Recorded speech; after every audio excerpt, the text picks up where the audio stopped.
నిజంగా కానీ ఒక దేవత నీకు కనిపిస్తే భయపడి ట్రెంబుల్ అయిపోతాయి, ఇట్లా షివరింగ్ వస్తుంది. గాంధీని చంపిన గాడ్సే పైన మీ అభిప్రాయం ఏంటన్నా? గాంధీ వల్ల మనకు స్వాతంత్రం వచ్చింది అనేది పెద్ద దారుణమైన స్టేట్మెంట్. అది ఫ్రీడమ్ ఫైటర్స్ లిస్ట్లో తీసేయాలి గాంధీని ఫస్ట్. ఇప్పుడు మీరు చెప్పిన దానికి ఏమన్నా ప్రూఫ్ ఉందా? బెయిల్ ఇవ్వడానికి ఆస్కారం ఉంది. ఈడీగా నేను బొక్కలాగేస్తే బెయిల్ నాన్ బెయిలబుల్. ఇప్పటిదాకా మనకు నేర్పించిన ప్రతి ఒక్కటి ఐదర్ రాంగ్ అయి ఉంటుంది, లేకపోతే మీకు పనికిరాంది అయి ఉంటుంది. గుళ్ళు దేవుడికి దండం పెట్టుకుని అడుక్కునే ప్రోగ్రామ్ కాదు, మెడిటేషన్ సాధన చేయడానికి. వాళ్ళు నన్ను లీగల్గా కానీ లాజికల్గా కూడా ఏమీ చేయలేని వాళ్ళే ట్రాల్ పద్ధతిని ఎన్నుకుంటారు. ఢిల్లీ లిక్కర్ కేసు వెనుకున్న రియల్ స్టోరీ ఏంటన్నా? అసలు కుక్కని లాక్కొచ్చినారు ఇది. మా ఇండియాకే రావాలి ఇది. అసలు మన ఇండియాలో ఇట్లాంటి సేవకులు అవసరమే లేదు. We never need. అసలు మనల్ని అంతా తీసుకొచ్చి నాశనం చేస్తున్నారు. కానీ మన దేశంలో లేని మహాత్ములు చెప్పండి. అలా ప్లాన్ చేసిన ఒక ఏజెంటే తెరిసా. బీజేపీలో మెంబర్ కూడా కానీ మాధవీలత గారికి హలీం జాదాలో కౌన్ కాతే అని అవుతున్నాడు. ఎవడు 30 years తర్వాత పెళ్లి చేసుకోవాలి. I strongly recommend. Me closest ఫ్రెండ్కి రిలేటెడ్ క్వశ్చన్, ధ్రువ్ రాతే డైరెక్ట్ నన్ను మర్డర్ చేయాలంట, నన్ను హ్యాంగ్ చేయాలంట నది రోడ్లో. వాడి ముఖం ఎవడన్నా చూస్తాడు యూట్యూబ్లో. అసలు ఈ కొడుకులతో మనం లేమ్రా అంత అనిపిస్తుంది. అసలు కొంతమంది అయితే వర్షాలు కాంగ్రెస్ వస్తే వర్షాలు పడతాయని చెప్తున్నారు. బెంగళూరు అండ్ హైదరాబాద్ని ఇక్కడి నుంచి ఇక్కడికి లేపిన వాడు చంద్రబాబు నాయుడు అన్న. ఇప్పుడు మీరు మైండ్ గురించి ఇంత మంచిగా చెప్తున్నారు. అసలు ఈ మైండ్ గురించి తెలుసుకోవాలంటే ఎక్కడ చదవాలి? లైక్ ఎవరైనా ఉన్నారా చెప్పేవాళ్ళు దీని గురించి తెలుసుకోవడానికి? లేదంటే ఏదైనా బుక్స్ ప్రిఫర్ చేస్తారా? మన సనాతన ధర్మంలో ఎవ్రీ నట్ అండ్ బోల్ట్ డీటెయిల్గా ఎక్స్ప్లెయిన్ చేశారు. ప్రపంచంలో అన్నిటికైనా క్రూరమైన వ్యక్తులు ఎవరు అని అడిగితే బ్రిటిషర్స్ అన్నారు. String Vinod exposed. ఈరోజు వివేక్ టాక్ షోకి రాబోతున్న గెస్ట్ ఎవరంటే, ఆయన డిఎన్ఏలోనే భయం లేదంటారు. ఆయన వీడియోస్ ఎవరు చూసినా కూడా ఇది 100% ట్రూ అంటారు. He's none other than string Vinod. ఈరోజు మన వివేక్ టాక్ షోలో మనము పాలిటిక్స్ గురించి, రిలీజియన్ గురించి, స్పిరిచువాలిటీ గురించి అండ్ ఫ్యూచర్ ఆఫ్ ఇండియా గురించి, ఇలాంటి కాంప్లికేటెడ్ టాపిక్స్ గురించి చాలా డీప్గా మాట్లాడాం. సో ఈ టాపిక్స్ అన్నిటి గురించి స్ట్రింగ్ వినోద్ ఏమంటుండో తెలుసుకోవాలనుకుంటే ఈ ఎపిసోడ్ని లాస్ట్ వరకు మిస్ అవ్వకుండా చూడండి. స్ట్రింగ్ వినోద్ అన్న, welcome to Vivek talk show. నమస్కారం అన్న. నమస్కారం అన్న, ఎలా ఉన్నారు?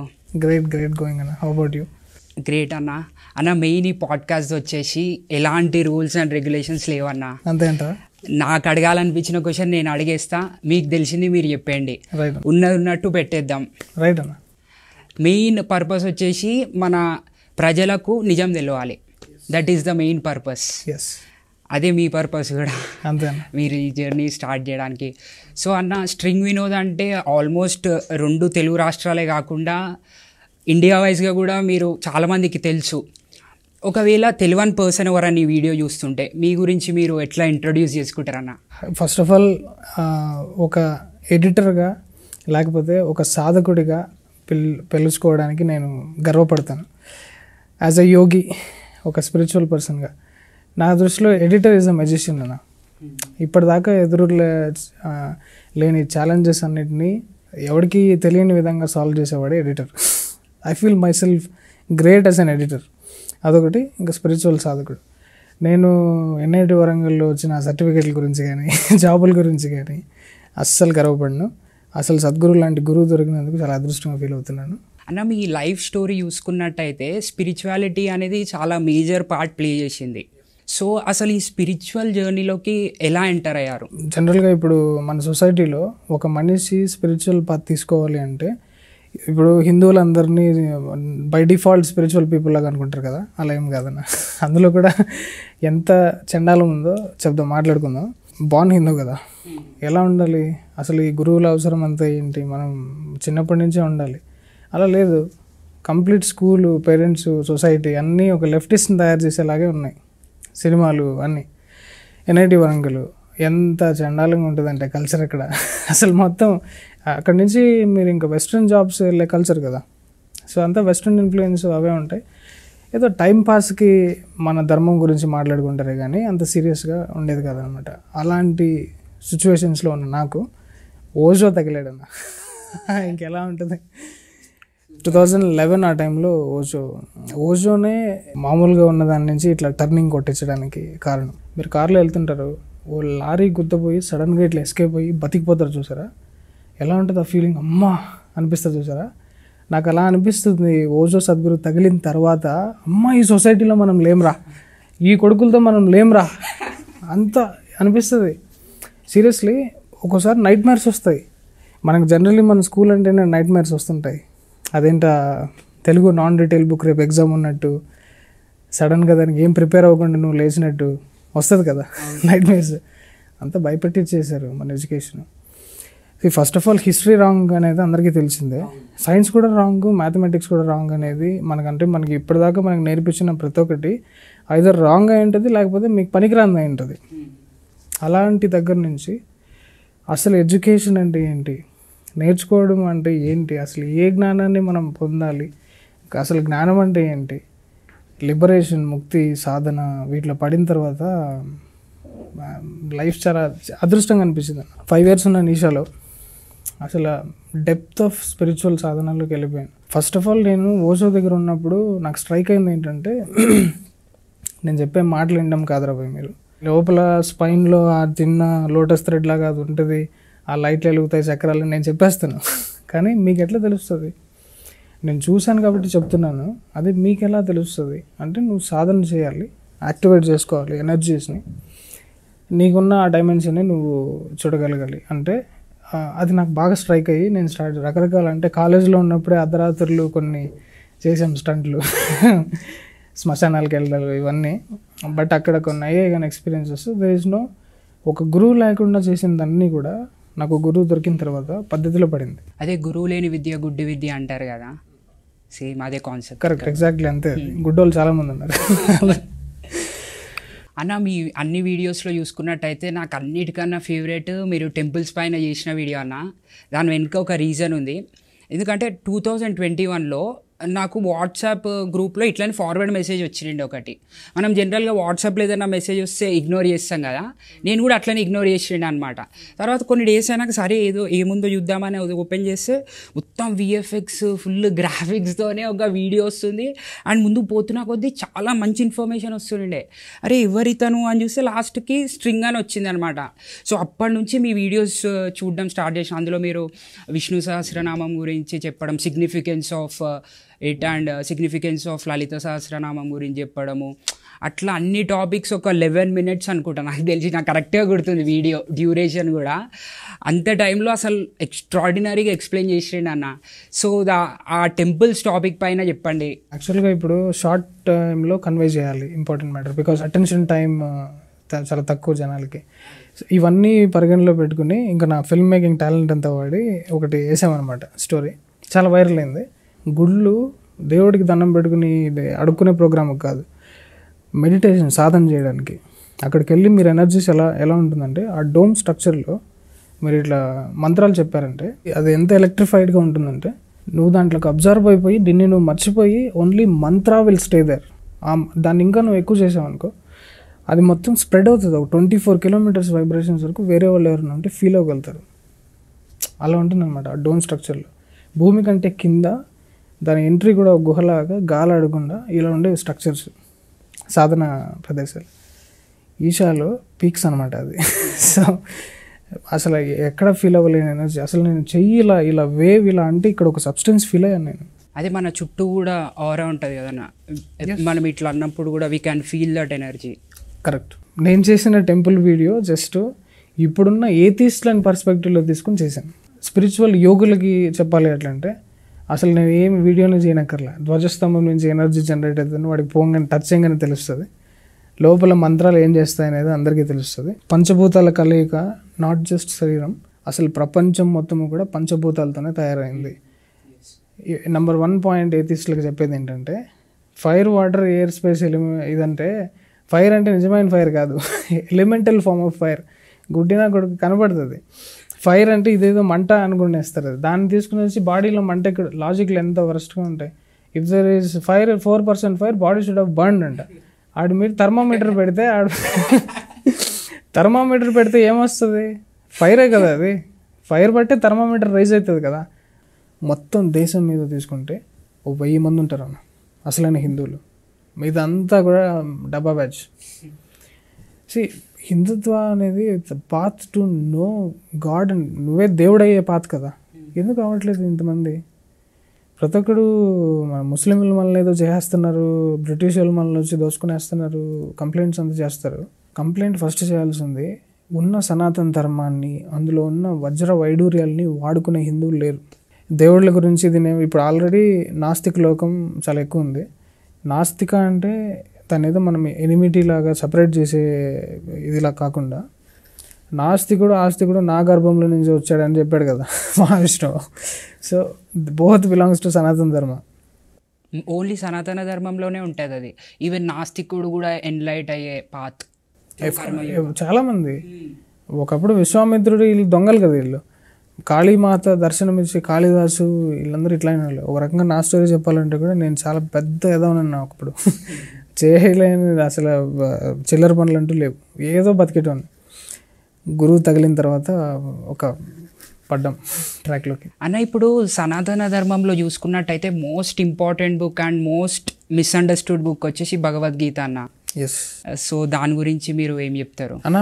భగవద్గీత అనే దాని గురించి చెప్పాలంటే కూడా పతాంజలి యోగ సూత్రాస్ అండ్ విజ్ఞాన్ భైరవ తంత్ర. అసలు హిందూ అనేవాడు ప్రతి ఒక్కడు, మనిషి అన్నవాడు భూమి పైన ఇంక్లూడింగ్ లెఫ్టిస్ట్ ఎవడైనా కూడా ఈ 2 బుక్స్ చదివిన తర్వాత జీవితం మొదలు పెట్టాలని.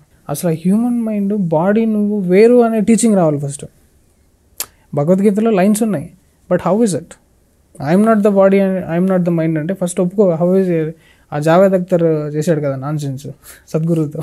Because even when I met Javed Sahab last time, he was telling me that some guru told him not to use his mind. I do not know which guru said this. One thing is clear, the advice has been taken seriously.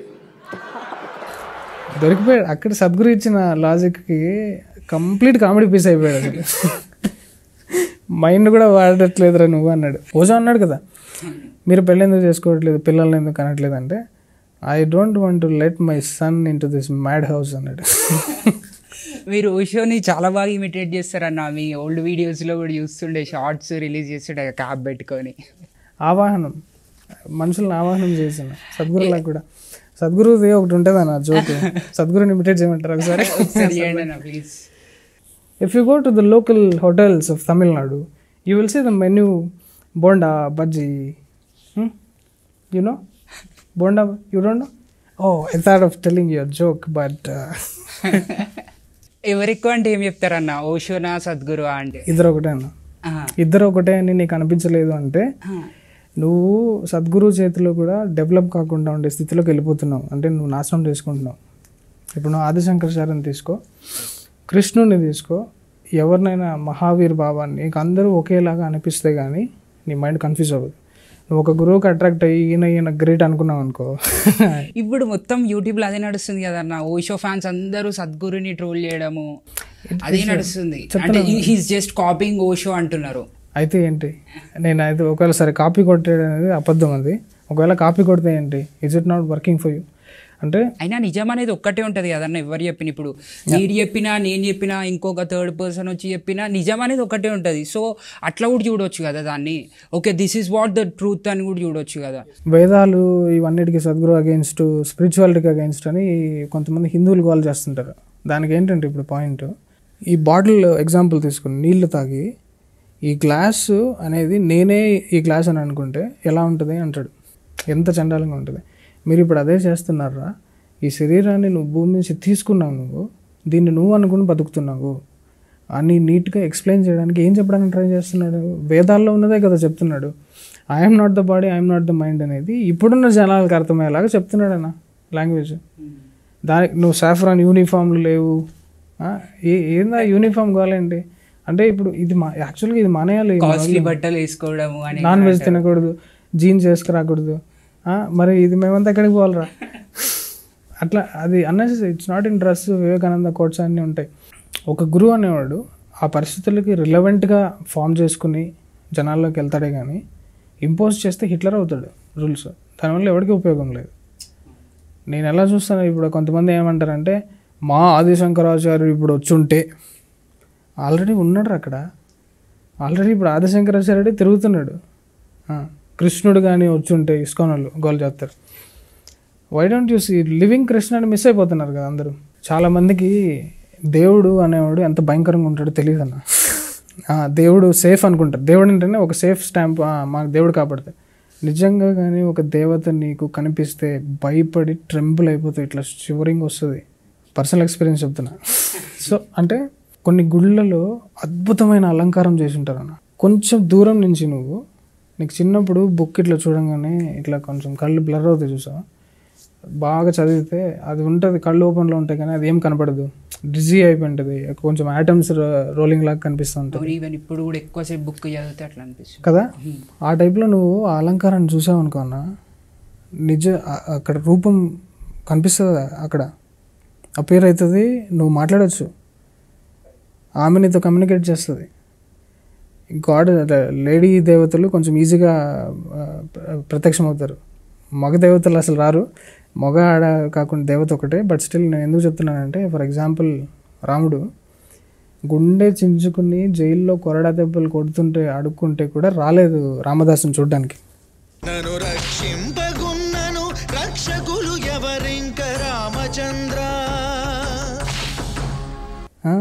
చేసిన నేరం నేరక చేసి నన్ను రామ అని ఏడుస్తాడు కదా. నాకు అసలు నేను చేసిన పాపం ఏంటి, నీకు గుడి కట్టించిన తిడతాడు. మళ్ళీ ఏం చేసినా రాడు.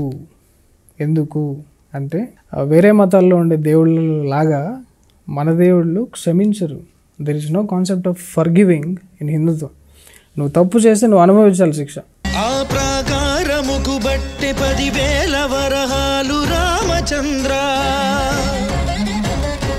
అని మన శాస్త్రాలు చెప్తున్నాయి. అట్లా నేను శిక్షలు వేసేవాడే వేయడానికి ఒక దేవుడు ఉన్నాడు. చెప్పండి చూద్దాం. కాలభైరవుడు. కాలభైరవుడు నిన్ను భైరవ యాతనకు గురి చేసి లాస్ట్లో ఉంటాడు అక్కడ చేసేటప్పుడు. సో ఇంత గొప్పదన్న మన కల్చరు. నాన్ వైలెన్స్ ఏది పెద్ద టీచింగ్ చెప్పేది కదా, అది వైలెన్స్ ఉండదు. That doesn't mean that meditation చేస్తుంటావు, నీ గొంతు మీదకి ఒకటి కత్తి తీసుకొచ్చి పెట్టాడు, ఏం చేస్తావు? నాయన నేను ఏదో సాధకుడిని ఇంటాడు వాడు, తీసుకుని లేచి వాడిని లేపేసి నువ్వు మళ్ళీ మెడిటేషన్ చేసుకోవాలి కదా. So that's what we are. Coming back to Bhagavad Gita అన్న, భగవద్గీతలో 4 యోగాస్ ఎక్స్ప్లెయిన్ చేస్తారు కదా, Karma Yoga, Bhakti Yoga, Jnana Yoga and Raja Yoga. Apart from Jnana Yoga remaining 3 yogas చాలామంది ఎక్స్ప్లెయిన్ చేస్తారు ఈజీగా, అండ్ అండర్స్టాండింగ్కి కూడా కొంచెం ఈజీ ఉంటుంది, అండ్ దాన్ని అప్లై చేయడం కూడా compare to Jnana Yoga it is little bit easy. So Jnana Yoga concept explain చేసే వాళ్ళు కూడా చాలా తక్కువ ఉన్నారన్న, నేను యూట్యూబ్లో కూడా చూసినాను. సో మీరేం చెప్తారు దాని గురించి? జ్ఞానయోగ మొత్తం సారాంశం ఒకటే అన్న, శరీరం నేను కాదు, మనసు నేను కాదు అని తెలుసుకోవడం ఒక్కటే. అది తెలుసుకుంటేనే ఇప్పుడు యాక్చువల్గా అంటే అంతా మాయా అనుకోవడం. మాయా కూడా కాదు. What is labelled as knowledge is ignorance, what is labelled as ignorance is knowledge అన్న. సో అయితే ఇప్పుడు ఈ రోజున్న జ్యోతిష్యాలని నమ్మొచ్చు అంటావా లేదంటావా అన్న? మరి చాలా మంది ఫ్రాడ్స్ ఉన్నారన్న, చాలా మంది ఫ్రాడ్స్. సో ఇప్పుడు ఫ్రాడా జెన్యూనా అనేది ఎట్లా ఫిగర్ అవుట్ చేయాలి మరి ఆ జ్యోతిష్యుని? నువ్వు కొంచెం అది నేర్చుకుని వెళ్తే బాగుంటుంది. ఇప్పుడు సగం మంది ఏంటంటే ఒక్క పాయింట్ నీ గురించి ఫ్యూచర్ చెప్పారంటేనే బాబు గారు అంటారనమాట. అమ్మో ఎట్లా చెప్పావు మీరు, సరెండర్ అవుతారు చూసారా, ఆ మొహం ఆ కళ్ళల్లో జ్యోతి వెలిగినప్పుడు ట్రాప్ చేస్తాడు మనోడు. Mistake is from our side. మా ఊర్లో చిన్నప్పుడు కూడా ఉండేదన్న ఇది. వాళ్ళు అనేవాళ్ళు నన్ను మోసం చేసాడు రా అని ఏడుస్తుంటే, రే వాడు మోసం చేస్తే చేసాడు రా, నీ బుద్ధి ఏమైందిరా, గుర్తుందా? సింపుల్ లాజిక్ అది. మనం ఉంటే అసలు మోసాలు అనేది జరగవు. అయోధ్య రామ్ మందిర్కి కూడా మిమ్మల్ని ఇన్వైట్ చేశారు కదన్న, so how was that experience? అసలు చాలా అదృష్టం చేసి ఉంటేనే వెళ్తారన్న అనిపించింది. ఫస్ట్ ఏంటంటే ఛానల్ డిలీట్ అయ్యి ఇదంతా ఉన్నప్పుడు ఏంట్రా గవర్నమెంట్కి నేను రాశాను, అసలు ఏం పట్టించుకోవాలి, అసలు ఐటీ మినిస్టర్ యూట్యూబ్ని పోయి ఛానల్ పెడతావా లేదా అని అంటే పెట్టాల్సింది. Because it's just private limited company. గవర్నమెంట్కి చెప్పిన మాట అనుకుంటే ఎట్లా చేస్తుంది, అపోజిషన్ పార్టీ వాళ్ళ మాట ఉంటుంది, ఇవన్నీ ఉండేది మైండ్లో. సడన్లీ ఇన్విటేషన్ వచ్చిందనమాట. అరే అసలు ఇంత పట్టించుకుంటుంది ఏంట్రా మనల్ని, ఇప్పుడు ఏదైనా పని చేయడానికి రిస్క్లో ఉన్న వాళ్ళని ప్రతి ఒక్కరిని అట్లీస్ట్ నోటీస్ చేస్తున్నారు బీజేపీ వాళ్ళు అనేది ఒకటి అనిపించింది. We don't know how my name is selected. దాన్ని రజనీకాంత్, సచిన్ టెండూల్కర్ వీళ్ళైతే చించిపడేశారు. మనల్ని ఎలా చూస్ చేసుకున్నాడు అనేది నాకు అర్థం కాలే. దెన్ బట్ మొత్తానికి అక్కడికి వెళ్ళిన తర్వాత మాత్రం like midst of all celebrities అన్న, నువ్వు ఎక్కడ చూసినా కూడా ఒక రిషబ్ శెట్టి కనిపిస్తాడు, ధనుష్ కనిపిస్తాడు. ధనుష్ జస్ట్ అక్కడ నా ముందే కూర్చున్నాడు. బట్ ఆ సెషన్లో అన్నిటికన్నా అద్భుతం ఏంటంటే మోదీ గారు ఇచ్చిన స్పీచ్ అన్న, అసలు నా జీవితంలో ఎన్నో వినుంటాను కానీ అంత అద్భుతమైనది అక్కడ వేరే. నేను అక్కడ కూర్చొని ఇక్కడ పెద్ద ధనుష్ పెట్టారు, దాని చుట్టూ ఆ గ్యాప్లో నుంచి టెంపుల్ కనిపిస్తుంది అనమాట. It's a dream. నేను సివిల్స్ ప్రిపేర్ అయ్యేటప్పుడు నా లిస్ట్ ఉండేదన్నమాట. ఆర్టికల్ 370, యూసీసీ, సిఏఏ, రామ్ మందిరు, ఇవన్నీ రాసుకుంటాం కదా. నా లిస్టులో ఏంటంటే గాంధీ నోట్లో సింబల్ని తీసేయాలి, రాముడి సింబల్ పెట్టాలి, ఇవన్నీ ఉండేవన్నమాట. అసలు నిజంగా అసలు అంటే ఆలోచించుకుంటూ కూర్చున్నాను అనమాట. ఇంత రేంజ్ ఒక ప్రైమ్ మినిస్టర్ వచ్చి చేసేసాడు.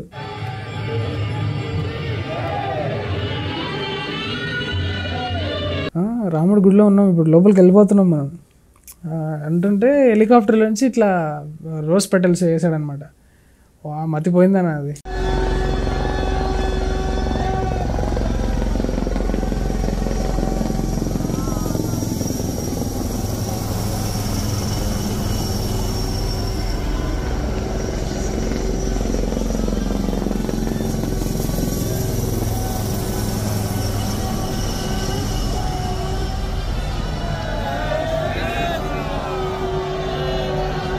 మనకు వచ్చింది అవకాశం, మనతో పాటు చాలామంది ఇక్కడ రావాలని ఉంటుంది, వాళ్ళు రాలేకపోతున్నారు. అందరికీ ఒక దండం పెట్టుకుని కొంచెం అక్కడ ఆఫరింగ్ ఆ డొనేషన్ కౌంటర్లోకి వెళ్ళి అందరి తరపున కొంచెం డొనేట్ చేశాను అనమాట. మెమరబుల్ అన్న, పిల్లలకి చెప్పుకోవడానికి మంచి స్టోరీ ఇచ్చాడు మా మోదీజీ. యూట్యూబ్ ఉండుంటే మంచిగా వీడియో చేసి అసలు మామూలుగా ఉండేది కాదు. సో నెక్స్ట్ మళ్ళీ మోడీ గారు ప్రైమ్ మినిస్టర్ అయితే ఎలాంటి డెవలప్మెంట్స్ చూడవచ్చు అన్న మనం? ఫస్ట్ వాళ్ళు చేసేది ఏంటంటే యూసీసీ తీసుకొస్తారన్న. యూనిఫామ్ సివిల్ కోడ్ అనేది చాలా అవసరం మన దేశంలో. మోదీ గారు ఏం చేస్తున్నారంటే ఇప్పుడు ఫస్ట్ టైం వాళ్ళు వచ్చిన సిఏఏ ఇంప్లిమెంటేషన్ పద్ధతి ఏంటంటే ఫస్ట్ బార్డర్స్ని లాక్ చేయాలని. ఎందుకంటే బార్డర్స్ నుంచి రోహింగ్యా ఇన్ఫ్రిన్స్మెంట్ ఎక్కువ ఉంది, అంటే టెర్రరిస్టుల రాకపోకలు ఎక్కువ ఉన్నాయి. టెర్రరిస్టులు వచ్చి నీ మొత్తం దేశాన్ని ఆక్రమించారంటే నీ మిలిటరీ కూడా ఏం చేయలేదు, మొత్తం దేశం వీక్ అవుతుంది, ప్రజలు రిస్క్లో పడతారు, ఇష్టం వచ్చినట్లు రేపులు మర్డర్లు జరిగిపోతాయి. ఓకేనా? అప్పుడప్పుడు మనం న్యూస్లో వింటున్నా కూడా అది ఏం చేయలేని పరిస్థితి. ఎందుకంటే ఫస్ట్ టైమే రాంగ్ ఇంప్లిమెంటేషన్ చేశారు, కామెడీ పీస్ అయిపోయారు. సిఏ ఎంత పెద్ద ఢిల్లీ రైట్స్ దాకా వెళ్ళి ఇప్పటిదాకా అది అవ్వట్లేదు. సో నెక్స్ట్ 2024లో అసలు మీరు ఏమైనా చేసుకొని కొట్టుకొని చావండి, యూసీసీని తీసుకొస్తాం అని నిలబడ్డారన్న. అది చాలా అవసరం. ఎందుకంటే అప్పుడు కానీ నీకు యూనిఫామ్ సివిల్ కోడ్ వస్తే కానీ దేశం మొత్తం మీద ఒక యూనిఫైడ్ మిలిటరీ కంట్రోల్ అనేది రాదు. అది చాలా అవసరం. ప్లస్ దొంగ ఆధార్ కార్డులు, ఇప్పుడు ఇదేంటి ఈ ల్యాండ్ విస్తీర్ణం తీసుకుంటే 1.4 బిలియన్ ఉన్నారు ఆల్రెడీ. నువ్వు ఎక్కడెక్కడి నుంచో జనాలను పట్టుకొచ్చేస్తే ఇది ఎట్లా గ్రో అవ్వాలి? మనం రిసోర్సెస్ ఎట్లా సరిపోతాయి? ఇవన్నీ వచ్చి అసలు మీడియాలో మాట్లాడే రిపోర్టర్స్ కాడి నుంచి ఎవరి కోసం చేస్తున్నాడో తెలియదు అన్న. ఆ జుబేర్ ఎవడు, వాడికి ఆధార్ కార్డు ఉందా? వాడు వచ్చి మోదీ గురించి ఎందుకు మాట్లాడాలి? వాడిని అసలు ఎందుకు పెడుతున్నారు ఆ పొజిషన్లో? దురాటి గారు ఎవడు? చాలా దారుణంగా ఉంది పరిస్థితి. దీని నుంచి బయటపడాలి అంటే ఇది ఇంపార్టెంట్. దాని తర్వాత in terms of resource development and temple developments విపరీతంగా ఉన్నాయి. అండ్ మోస్ట్ మనం చెప్పుకోవాల్సింది ఏంటంటే అది గిఫ్ట్ సిటీ గుజరాత్, తెలుసా? అది ప్లాన్, అది ఎక్సలెంట్ ప్లాన్. అది దుబాయ్ ఇవన్నీ కూడా పడిపోతాయి దాని ముందు, ఆ రేంజ్కి వెళ్తుంది అది. ఇన్ టర్మ్స్ ఆఫ్ కాంపిటీషన్ కాదు, సౌదీతో మనకి ఎప్పుడు వైరాలిటీ లేదు. ప్రపంచంలోనే అతిపెద్ద స్మార్ట్ సిటీ చేద్దామని, ప్లస్ ఇండియాలో ఉన్న బిజినెసెస్కి ఎక్కువ అవకాశం ఉంటుంది అన్న. 24 తర్వాత ప్రపంచం అంతా కూడా ఇండియా మీద ఇన్వెస్ట్ చేస్తుంది. చూడండి, చిన్న చిన్న స్టార్టప్స్ కాడి నుంచి పెద్ద పెద్ద అదానీ వరకు కూడా అసలు బూమ్ తీసుకొస్తాడనమాట. ఇక్కడ నుంచి దీని గురించి ఒక్కటి చెప్పాలి. మా ఫ్రెండ్స్, ముస్లిం ఫ్రెండ్స్ కూడా ఇండియాలో ఉన్నప్పుడు వాళ్ళు మోడీకి అగెయిన్స్ట్ ఉండేవాళ్ళు. వన్స్ వాళ్ళు మాస్టర్స్ చేయడానికి బయటికి వెళ్ళినప్పుడు వాళ్ళకి రెస్పెక్ట్ ఆటోమేటిక్గా పెరుగుతుంది. వాళ్ళే అంటున్నారు, అరే మంచిగా చేస్తున్నాడు రా. చాలా న్యూస్లు చూసాను అట్లా. నేను షాక్ అయినా, అసలు వీడు కట్టర్, అసలు యాంటీ మోడీజీ ఉన్నవాడు ఇప్పుడు ఇట్లా మారిపోవడం ఏంది అని నాకు అర్థం అవ్వట్లేదు. వాడిని అడిగినా కూడా వాడు కరెక్ట్గా దానికి ఆన్సర్ ఇవ్వలేకపోతుండే ఎందుకు అని. సో ఏందన్న దాని వెనుక రీజన్? అసలు ఇప్పుడు కాంగ్రెస్ వాళ్ళు వాళ్ళ కింద వాళ్ళే మంట పెట్టుకుంటున్నారన్న. First point. Coming to the మంచి పాయింట్ వచ్చేసి డెవలప్మెంట్. నువ్వు పార్టీ ముస్లింలకు అది చేసింది, లేకపోతే వీళ్ళు నరేంద్ర మోదీ హిందుత్వాన్ని పెంచుతున్నాడు, ముస్లింలు తొక్కేస్తున్నాడు అన్నీ పక్కన పెడితే డెవలప్మెంట్ నెంబర్స్ తప్పు చెప్పవు కదా. ఇండియా ప్రపంచంలో 5th లార్జెస్ట్ ఎకానమీ, అస్సలు తప్పు కాదు కదా అది. 70 సంవత్సరాల్లో తీసుకొచ్చినావు నువ్వు, కాంగ్రెస్ చేయలేదు, అక్కడే అయిపోయింది. ప్లస్ పార్టీకి ఒక స్ట్రాటజీ అంటూ ఉండాలి కదా దేశానికి. నువ్వేంటి అనేది స్ట్రాటజీ, ఇండియా అలయన్స్ అనేది ఫామ్ చేశారు, నీ స్ట్రాటజీ ఏంటర్ అని అడిగితే వాళ్ళ మెంబర్స్లోనే ఏమీ లేదు అసలు క్లారిటీ. పార్టీ అనేది తన ఓన్ మెంబర్స్ని అండ్ మినిస్టర్స్ని కూడా డెవలప్ చేయగలగాలి, అది లేదు వాళ్ళకి. ఒక డబ్బా రాహుల్ గాంధీ ఒక డబ్బా కొట్టుకుంటాడు, మిగిలిన వాళ్ళంతా ఏం చేస్తారో ఎవరికి తెలియదు. పార్టీలు ఎలా మారుతున్నారు చూడండి. నితీష్ కుమార్ ఫస్ట్ బీజేపీ నుంచి కాంగ్రెస్కి వచ్చి, కాంగ్రెస్ నుంచి మళ్ళీ బీజేపీలోకి వెళ్ళాడు, తెలుసు కదా అది స్టోరీ. ఈవెన్ కొంతమంది కట్టర్స్ అండ్ దాన్ని ఏమంటారు ద్రవిడియన్ మైండ్ సెట్తో ఉన్న ఉన్మాదులు తప్ప, తమిళనాడు ఇట్లాంటి ఏరియాస్ తప్ప మొత్తం దేశం అంతా కూడా బీజేపీ బీజేపీ బీజేపీ. అన్న రీసెంట్గా చూసుకున్నట్టయితే మన తెలంగాణ చీఫ్ మినిస్టర్ రేవంత్ రెడ్డి గారు ఇన్ కేస్ బీజేపీ మళ్ళీ 2024లో గెలిస్తే రిజర్వేషన్స్ని తీసేస్తారు అని ప్రచారంలో చెప్తున్నారు. అది ఎంతవరకు నిజమన్నా పాయింట్? బీజేపీ అనేది ఎక్కడా కూడా పీపుల్ అట్రాసిటీస్ జరిగే విధంగా ఏ పాలసీ పెట్టదన్న. బికాజ్ వాళ్ళు కొంచెం దాన్ని ఎలాబరేట్ చేస్తారన్న అట్రాసిటీ. పిఎఫ్ఐ ఎంత దారుణమైన సంస్థ. ఆర్ఎస్ఎస్ వాళ్ళని అసలు ఊచకోత, ఆ బ్లడ్ బాత్ మనం రోడ్ల మీద చూసాం. మోదీ గారు వచ్చిన తర్వాత కూడా 2014 నుంచి 2019 వరకు కూడా పిఎఫ్ఐ అనేది చాలా దారుణమైన మర్డర్స్ చేసుకుంటూ ఉన్న పార్టీని, దాన్ని బ్యాన్ చేశాడు. ఎలా చేశాడు? పిఎఫ్ఐ లాంటిది ముస్లింలకి ఆల్మోస్ట్ ముస్లిం లీగ్ లాంటిది, అది తోపు పార్టీ, అది గ్రూప్. అది దాన్ని రాత్రికి రాత్రి ఎన్ఐఏ సోల్జర్స్ని కేరళ పంపి దానికి ఉన్న ఏజెంట్స్ అన్నిటినీ తీసుకొచ్చి వాళ్ళ హైకమాండ్ మొత్తాన్ని డిఫ్యూజ్ చేసి గొడవ లేకుండా పీస్ఫుల్గా, అది బ్యాన్ అయితే ఎవరికి పెద్ద సౌండే లేదు అసలు ఎక్కడ చేశాడన్న. ఎంత మాస్టర్ ప్లాన్ ఉండాలి. ఆర్టికల్ 370 సినిమా చూసుంటారు. మనకి అబ్రోగేషన్ ఆఫ్ ఆర్టికల్ 370 జరగడం కూడా పీస్ఫుల్ డెమోక్రటిక్ వేలో జరిగింది, అది అక్కడ పెద్దగా లేదు. కాకపోతే పుల్వామా అటాక్ ఒకటి చాలా డిజాస్టరస్ థింగ్. అది దానికి రివెంజ్ కూడా ఘర్ మే గుస్కే మారంగే అనేది కూడా జరిగింది. లోపలికి వెళ్ళి బాంబులు వేసి లేపేశాడు. సో ఇలా ఉన్న ప్రైమ్ మినిస్టర్ ఏదో ఒక రిజర్వేషన్ అనో లేకపోతే ఇదనో జనాల్ని కొట్టి గొడవలకి క్రియేట్ చేసి అంత చేయడం అసలు. ఈవెన్ ఇఫ్ ఈ brings it they will be benefits. So మొత్తాన్ని తీయరనే చెప్తారు. ప్రజలకి నష్టం జరిగే విధంగా, ఇబ్బంది కలిగే విధంగా, గొడవలు జరిగే విధంగా అయితే చేయడు, అదైతే గ్యారంటీ, హామీ ఇస్తున్నా. అన్న నెక్స్ట్ మోడీ తర్వాత ప్రైమ్ మినిస్టర్ ఇండియాకి మన ఇండియాలో చూసుకున్నట్టయితే అకార్డింగ్ టు మీకు ఎవరు కరెక్ట్ అంటారన్న? నాకు ఇప్పుడే యోగిచి రావాలనుంది. నాకు ఇప్పుడే ఎప్పుడెప్పుడు ఆ బుల్డేజర్ తొక్కిస్తాడని ఉంది అసలు. अगर देश में किसी को रहना है तो उसको राष्ट्र को सर्वोपरि मानना होगा, अपने मत और मजहब को नहीं.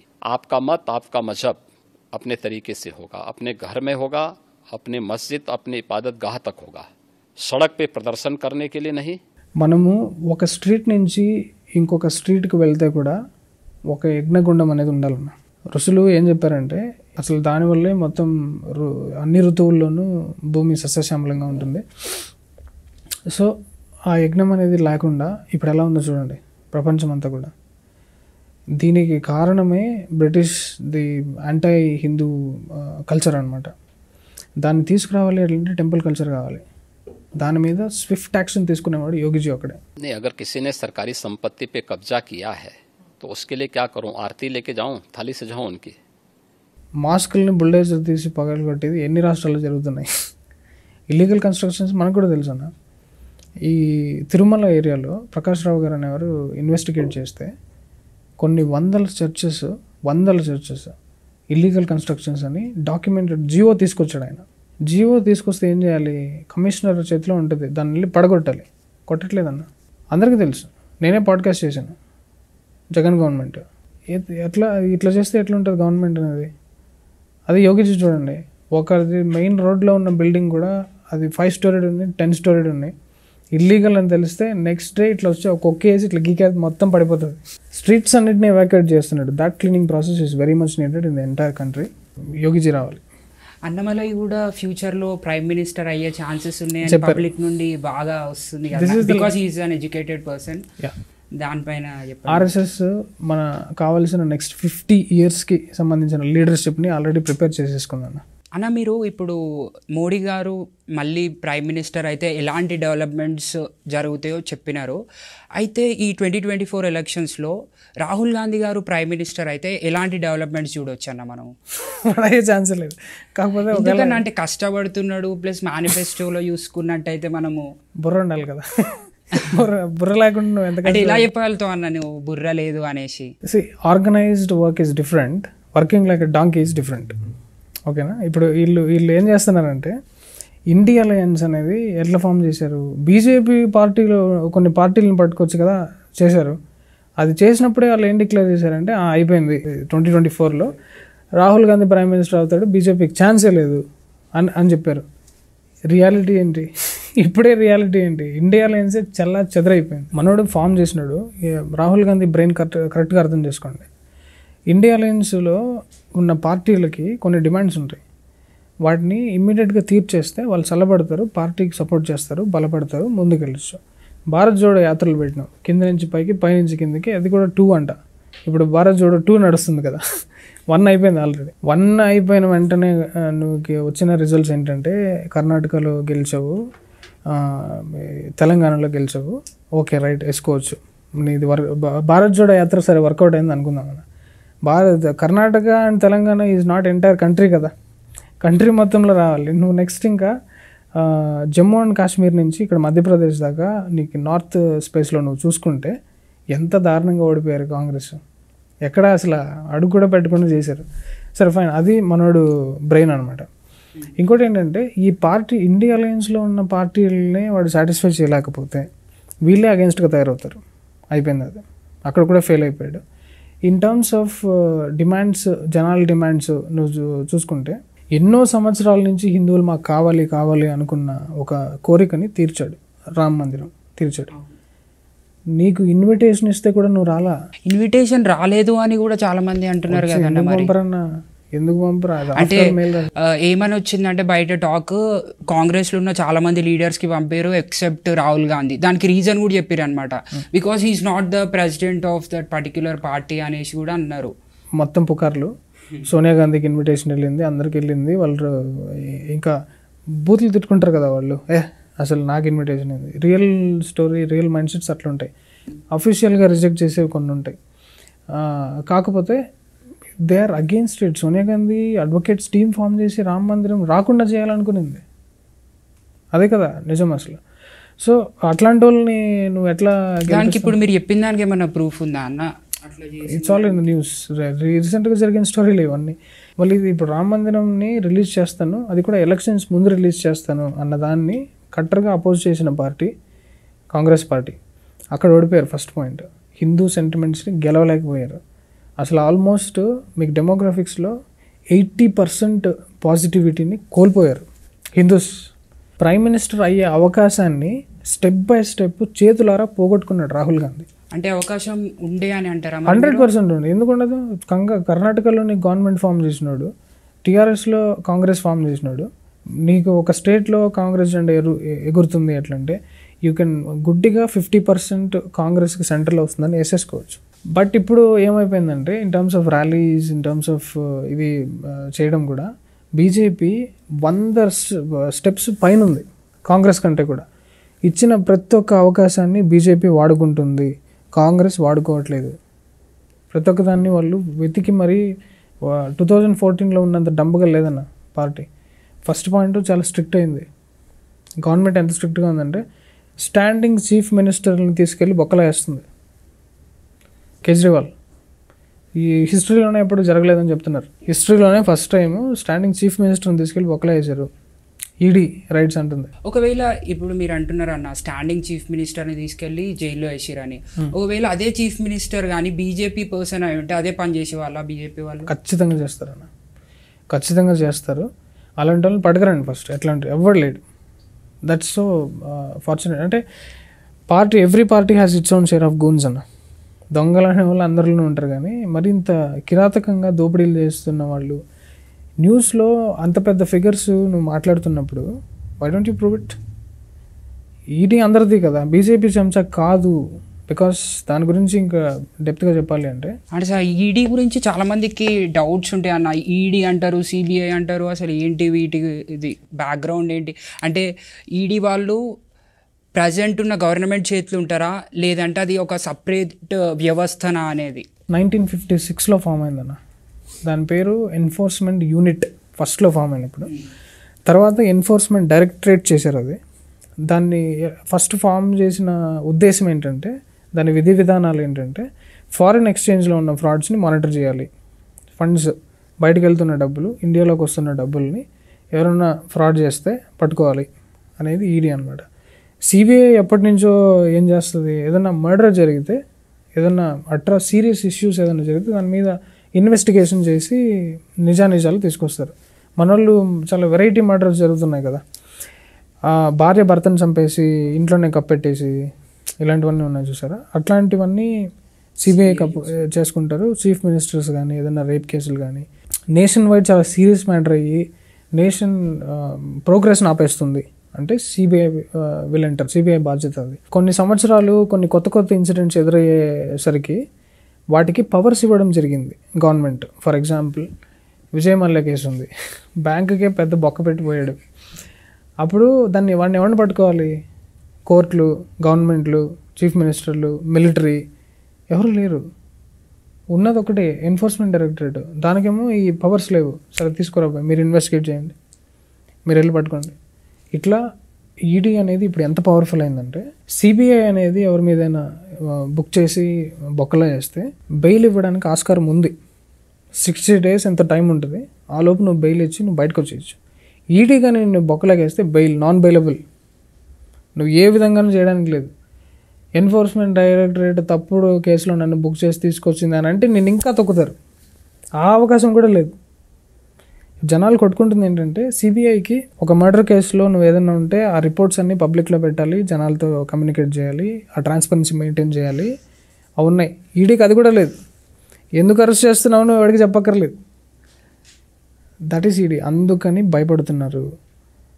ఇది అవసరమా మనకు అట్లుంటే దొంగలు ఎట్లా మరి మంచోడిని కూడా బుక్ చేసేస్తారేమో, ఆ కేజ్రీవాల్ చాలా ఉత్తముడు అని తీసుకెళ్ళి పెట్టారు. నో, ఇది చాలా అవసరం. ఇంత పెద్ద స్కాములు చేసిన చీఫ్ మినిస్టర్లు వెళ్తున్నారు. కంటైనర్లు డబ్బులు న్యూస్లో చూసాం కదా మనం. అన్ని కంటైనర్లు ఎక్కడికి వెళ్ళాయి, దాన్ని అడిగేవాడు ఎవడు? ఈడీ. లిక్కర్ స్కామ్ ఈడీ అనేది ఒకటి లేకపోయింటే హ్యాపీగా నవ్వుకుంటూ మంచి మొక్కలు వేసుకుంటూ డబ్బులు జనాలకు బొక్క పెట్టేటోళ్ళు వీళ్ళు. ఇందాక మీరు రాహుల్ గాంధీ గురించి క్వశ్చన్ అడిగినప్పుడు చెప్పిన మాట ఏంటంటే, తెలంగాణలో కర్ణాటకలో కాంగ్రెస్ వచ్చినప్పుడు వేరే దగ్గర కూడా వచ్చే ఛాన్సెస్ 50% వరకు ఉన్నాయి అనేసి చెప్పినారు. సో ఇక్కడ తెలంగాణలో అండ్ కర్ణాటకలో రావడానికి మెయిన్ రీజన్ ఏంటి కాంగ్రెస్? వాళ్ళు ఎప్పుడైనా కూడా ఫ్రీబీస్ అనే ఒక పద్ధతిని తీసుకొచ్చి ఎక్కువ శాతం మంది దళిత ప్రజలు ఉంటారు కాబట్టి వాళ్ళని అట్రాక్ట్ చేసుకుని వెళ్ళిపోతారని వీళ్ళు. ఎడ్యుకేటెడ్ పీపుల్కి ఉన్న ప్రాబ్లం ఏంటి, ఓటేయడానికి కూడా రారు కదా అసలు.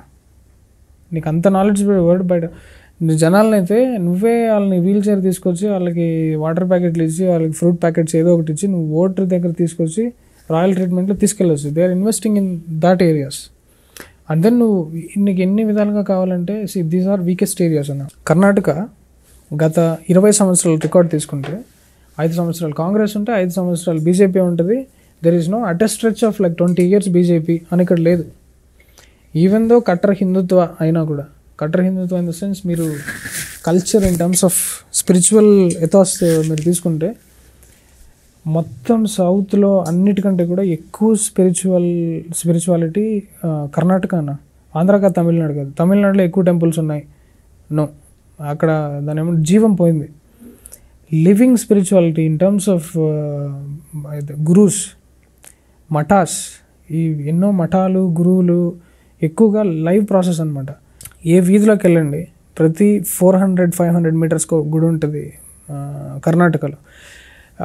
ప్లస్ ఈ గ్రామ దేవతలు ఉంటాయి కదా, గ్రామ దేవతల ఊరేగింపు ఎంత పద్ధతిగా చేస్తారంటే పురాతన 4000 years క్రితం ఉన్న ఆ ఎనర్జీస్ని ఇప్పుడు మెయింటైన్ చేస్తారు. మీరు ఒక్కొక్కసారి దేవుడే ఊరేగుతున్నట్టు అనిపిస్తుంది. అది ఇంకా లివింగ్ అనమాట కర్ణాటకలో. బట్ స్టిల్ పవర్ఫుల్ లీడర్స్ బీజేపీలో లేనందువల్ల, వాళ్ళు చేసిన చిన్న డిమాండ్స్ని కూడా వీళ్ళు తీర్చనందువల్ల అసలు ఈ హిందువులే విసిగిపోయి ఓటేలా పార్టీకి లాస్ట్ టైం. సో మరి తెలంగాణలో ఏంటంటారు రీజన్? తెలంగాణలో మనకి రేవంత్ రెడ్డి చేసిన పవర్ఫుల్ మనకు తెలిసిందే ఇంకా అది. So it's hard work of Revanth Reddy అన్న చెప్పాలంటే. యా.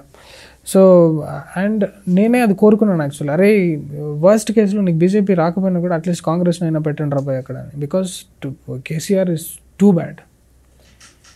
నాశనం పట్టించారు అసలు వాళ్ళు. ఎందుకు చాలా డెవలప్మెంట్ చేసిండుగా తెలంగాణలో. మీరు డెవలప్మెంట్, హైవేస్, వాటర్ అంటారు, చాలా డెవలప్మెంట్ వాడి ఇంటిని చేసుకున్నాడు అన్న. ఇల్లు ఇంద్రభవనం లాంటిది చీఫ్ మినిస్టర్. ఇప్పుడు మోదీజీ తన బట్టలు తనే ఉతుక్కుని తన పనులు తనే చేసుకునేలాగా సింపుల్గా బతుకుతున్నాడు, దేశ ప్రధాని అయ్యుండి కూడా. మనోడికి ఎంత పెద్ద ఇల్లు ఉందన్న. లోపల ఖజానా. విజయశాంతి గారు వీడియోలు చూడండి, మీకు ఆయన ఎన్ని అరాచకాలు చేశాడు. ఇప్పుడు మాఫియా అంటే ఏంటి?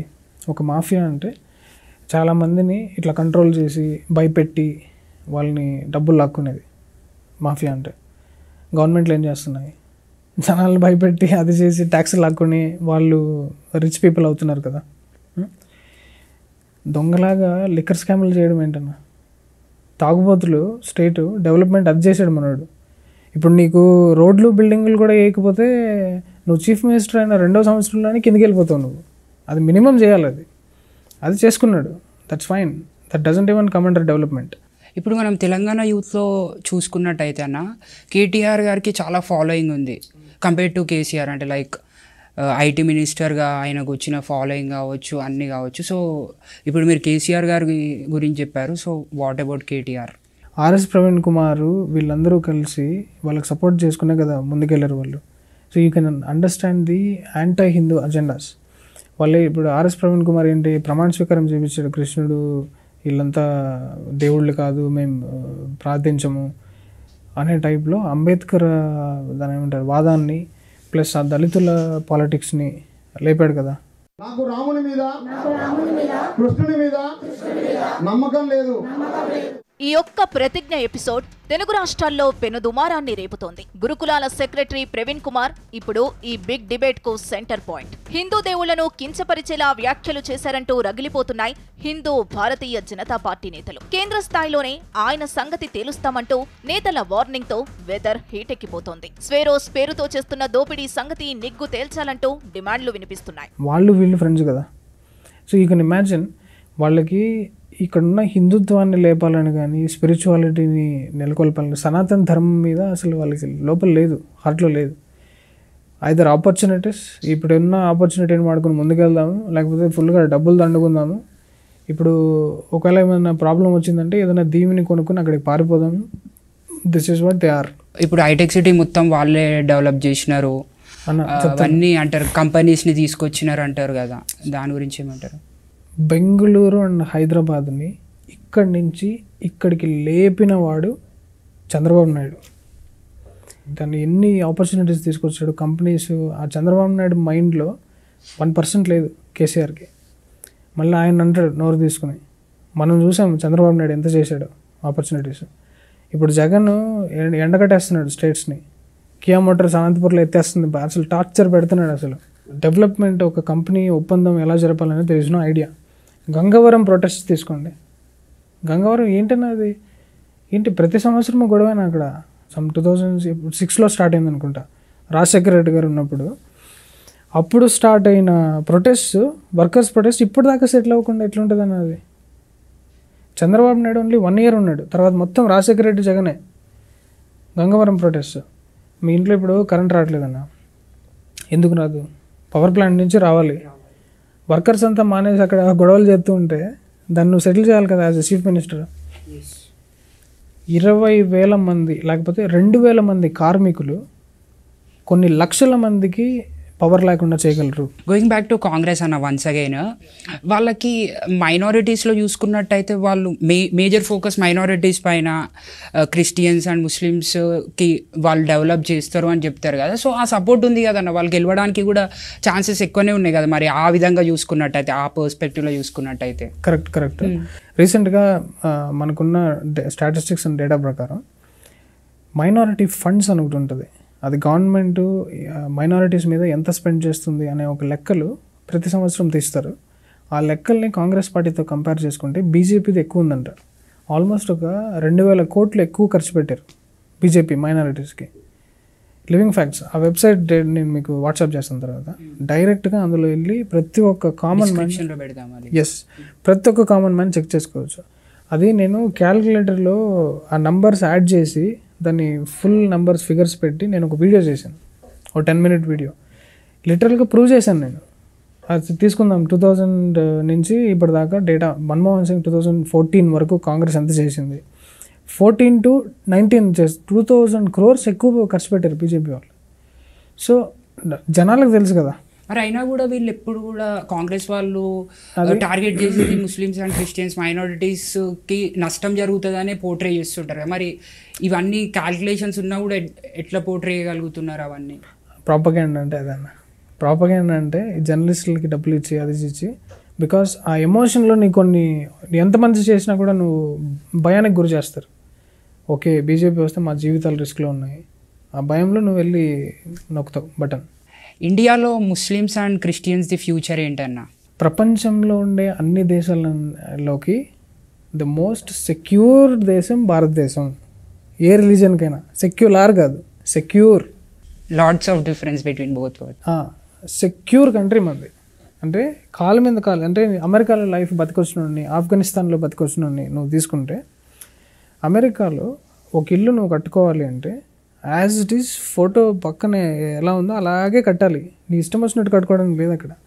ఒక ఎక్స్ట్రా ఒక చెట్టు పెడితే కూడా పక్కింటోడు ఫోన్ చేసి this is blocking my view, please remove this అని అటు సిబిఐకి వస్తారు, ఎఫ్బిఐ వాళ్ళు అక్కడి నుంచి. అది జరుగుతుంది. Actually there is no freedom at all. మన దేశంలో ఆరేసుకుని పడుకోవడం అంటారు చూసారా, ఎప్పుడు అడగడు నేను. అక్కడ వెళ్ళి బతికొచ్చిన వాళ్ళకి తెలుస్తుంది ఈ విషయం, ఈ freedom value. Christian or Muslim or any other, ఇక్కడ దాన్ని ఏమంటారు, స్వర్గం అనమాట. ఇది భారతదేశానికి వచ్చాడంటే ఎప్పటి నుంచో స్వర్గమే ఇది. ఇప్పుడు కూడా అలాగే ఉంది. అంటే బయట రోడ్లు బాగాలేదు, జనాలు తొక్కేస్తున్నారు అన్నీ కాదు. ఇప్పుడు కూడా బయట దేశాలకి ఇక్కడ నుంచి ఉన్న జ్యూస్ లాక్కోవడం, అంటే లైక్ లీచెస్ బ్లడ్ ఎట్లా సక్ చేస్తున్నారు, ఇక్కడున్న వనరుల మీదే బతుకుతున్నారు. వాడు 2012 సింపుల్గా తీశాడు. ప్రపంచమంతా సునామీ వచ్చి కొట్టుకుపోతే ఒకటే ల్యాండ్ మిగులుతుంది, అదేది ఇండియా. వాళ్ళు కూడా తెలుసు ఇట్స్ అ సెక్యూర్ ప్లేస్ అన్న ఫర్ ఎనీబడి, ముస్లిమ్స్ క్రిస్టియన్స్. కాకపోతే చాలా లిబరల్ కూడా ఇది, చాలా లిబరల్. చట్టాలను అబద్ధాలు మాట్లాడేవాడిని బుక్ చేయడానికి ఆ జ్యూరీ చట్టం ఉంది కదా, ద లా ఆఫ్ జ్యూరీ, దాన్ని స్ట్రాంగ్గా ఇంప్లిమెంట్ చేసేవాళ్ళు, ఎన్ఫోర్స్ చేసేవాళ్ళు లేరు. అదే చెప్పాను కదా, ఇల్లీగల్ టెంపుల్స్ అని గవర్నమెంట్ ఆర్డర్ పాస్ చేస్తే కూడా పగలగొట్టే పోలీసులు లేరు. సో ఆ లిబరలిజంని కూడా కంట్రోల్లోకి తీసుకురావాలి. దట్స్ వాట్ 2024 తర్వాత జరగబోతుంది. బీజేపీ వస్తే వాళ్ళ ఫ్యూచర్ ఎట్లుంటుంది, లేదంటే కాంగ్రెస్ వస్తే వాళ్ళ ఫ్యూచర్ ఎట్లుంటుంది? కాంగ్రెస్ వస్తే మొత్తం ఇద్దరిని నాశనం చేసేస్తారు, దేశం మొత్తం నాశనం చేస్తారు. అట్లా చెప్పగలుగుతారన్న, కాంగ్రెస్ వాళ్ళు మొత్తం వాళ్ళకి సపోర్ట్ చేస్తారు కదా. సపోర్ట్ చేస్తారు, కానీ ఇన్ టర్మ్స్ ఆఫ్ మీరు స్టాటిస్టిక్స్ అండ్ ఇన్వెస్ట్మెంట్ ఫండ్స్ ఇవన్నీ తీసుకుంటే, ఎవరు ఎంత డెవలప్ చేశారో తీసుకుంటే బీజేపీదే ఎక్కువ ఉంది. మోదీజీదే ఒక వీడియో ఉంటుంది, ముస్లిమ్స్ ఇమామ్స్ వీళ్ళందరి దగ్గరికి వెళ్తే నవ్వుకుంటూ వాళ్ళు దండం పెడుతూ ఉంటారు. लगता है 24 में किसकी सरकार आने वाली है? मोदी जी की आएगी। क्या कारण है मोदी जी की आएगी? काम किया उन्होंने।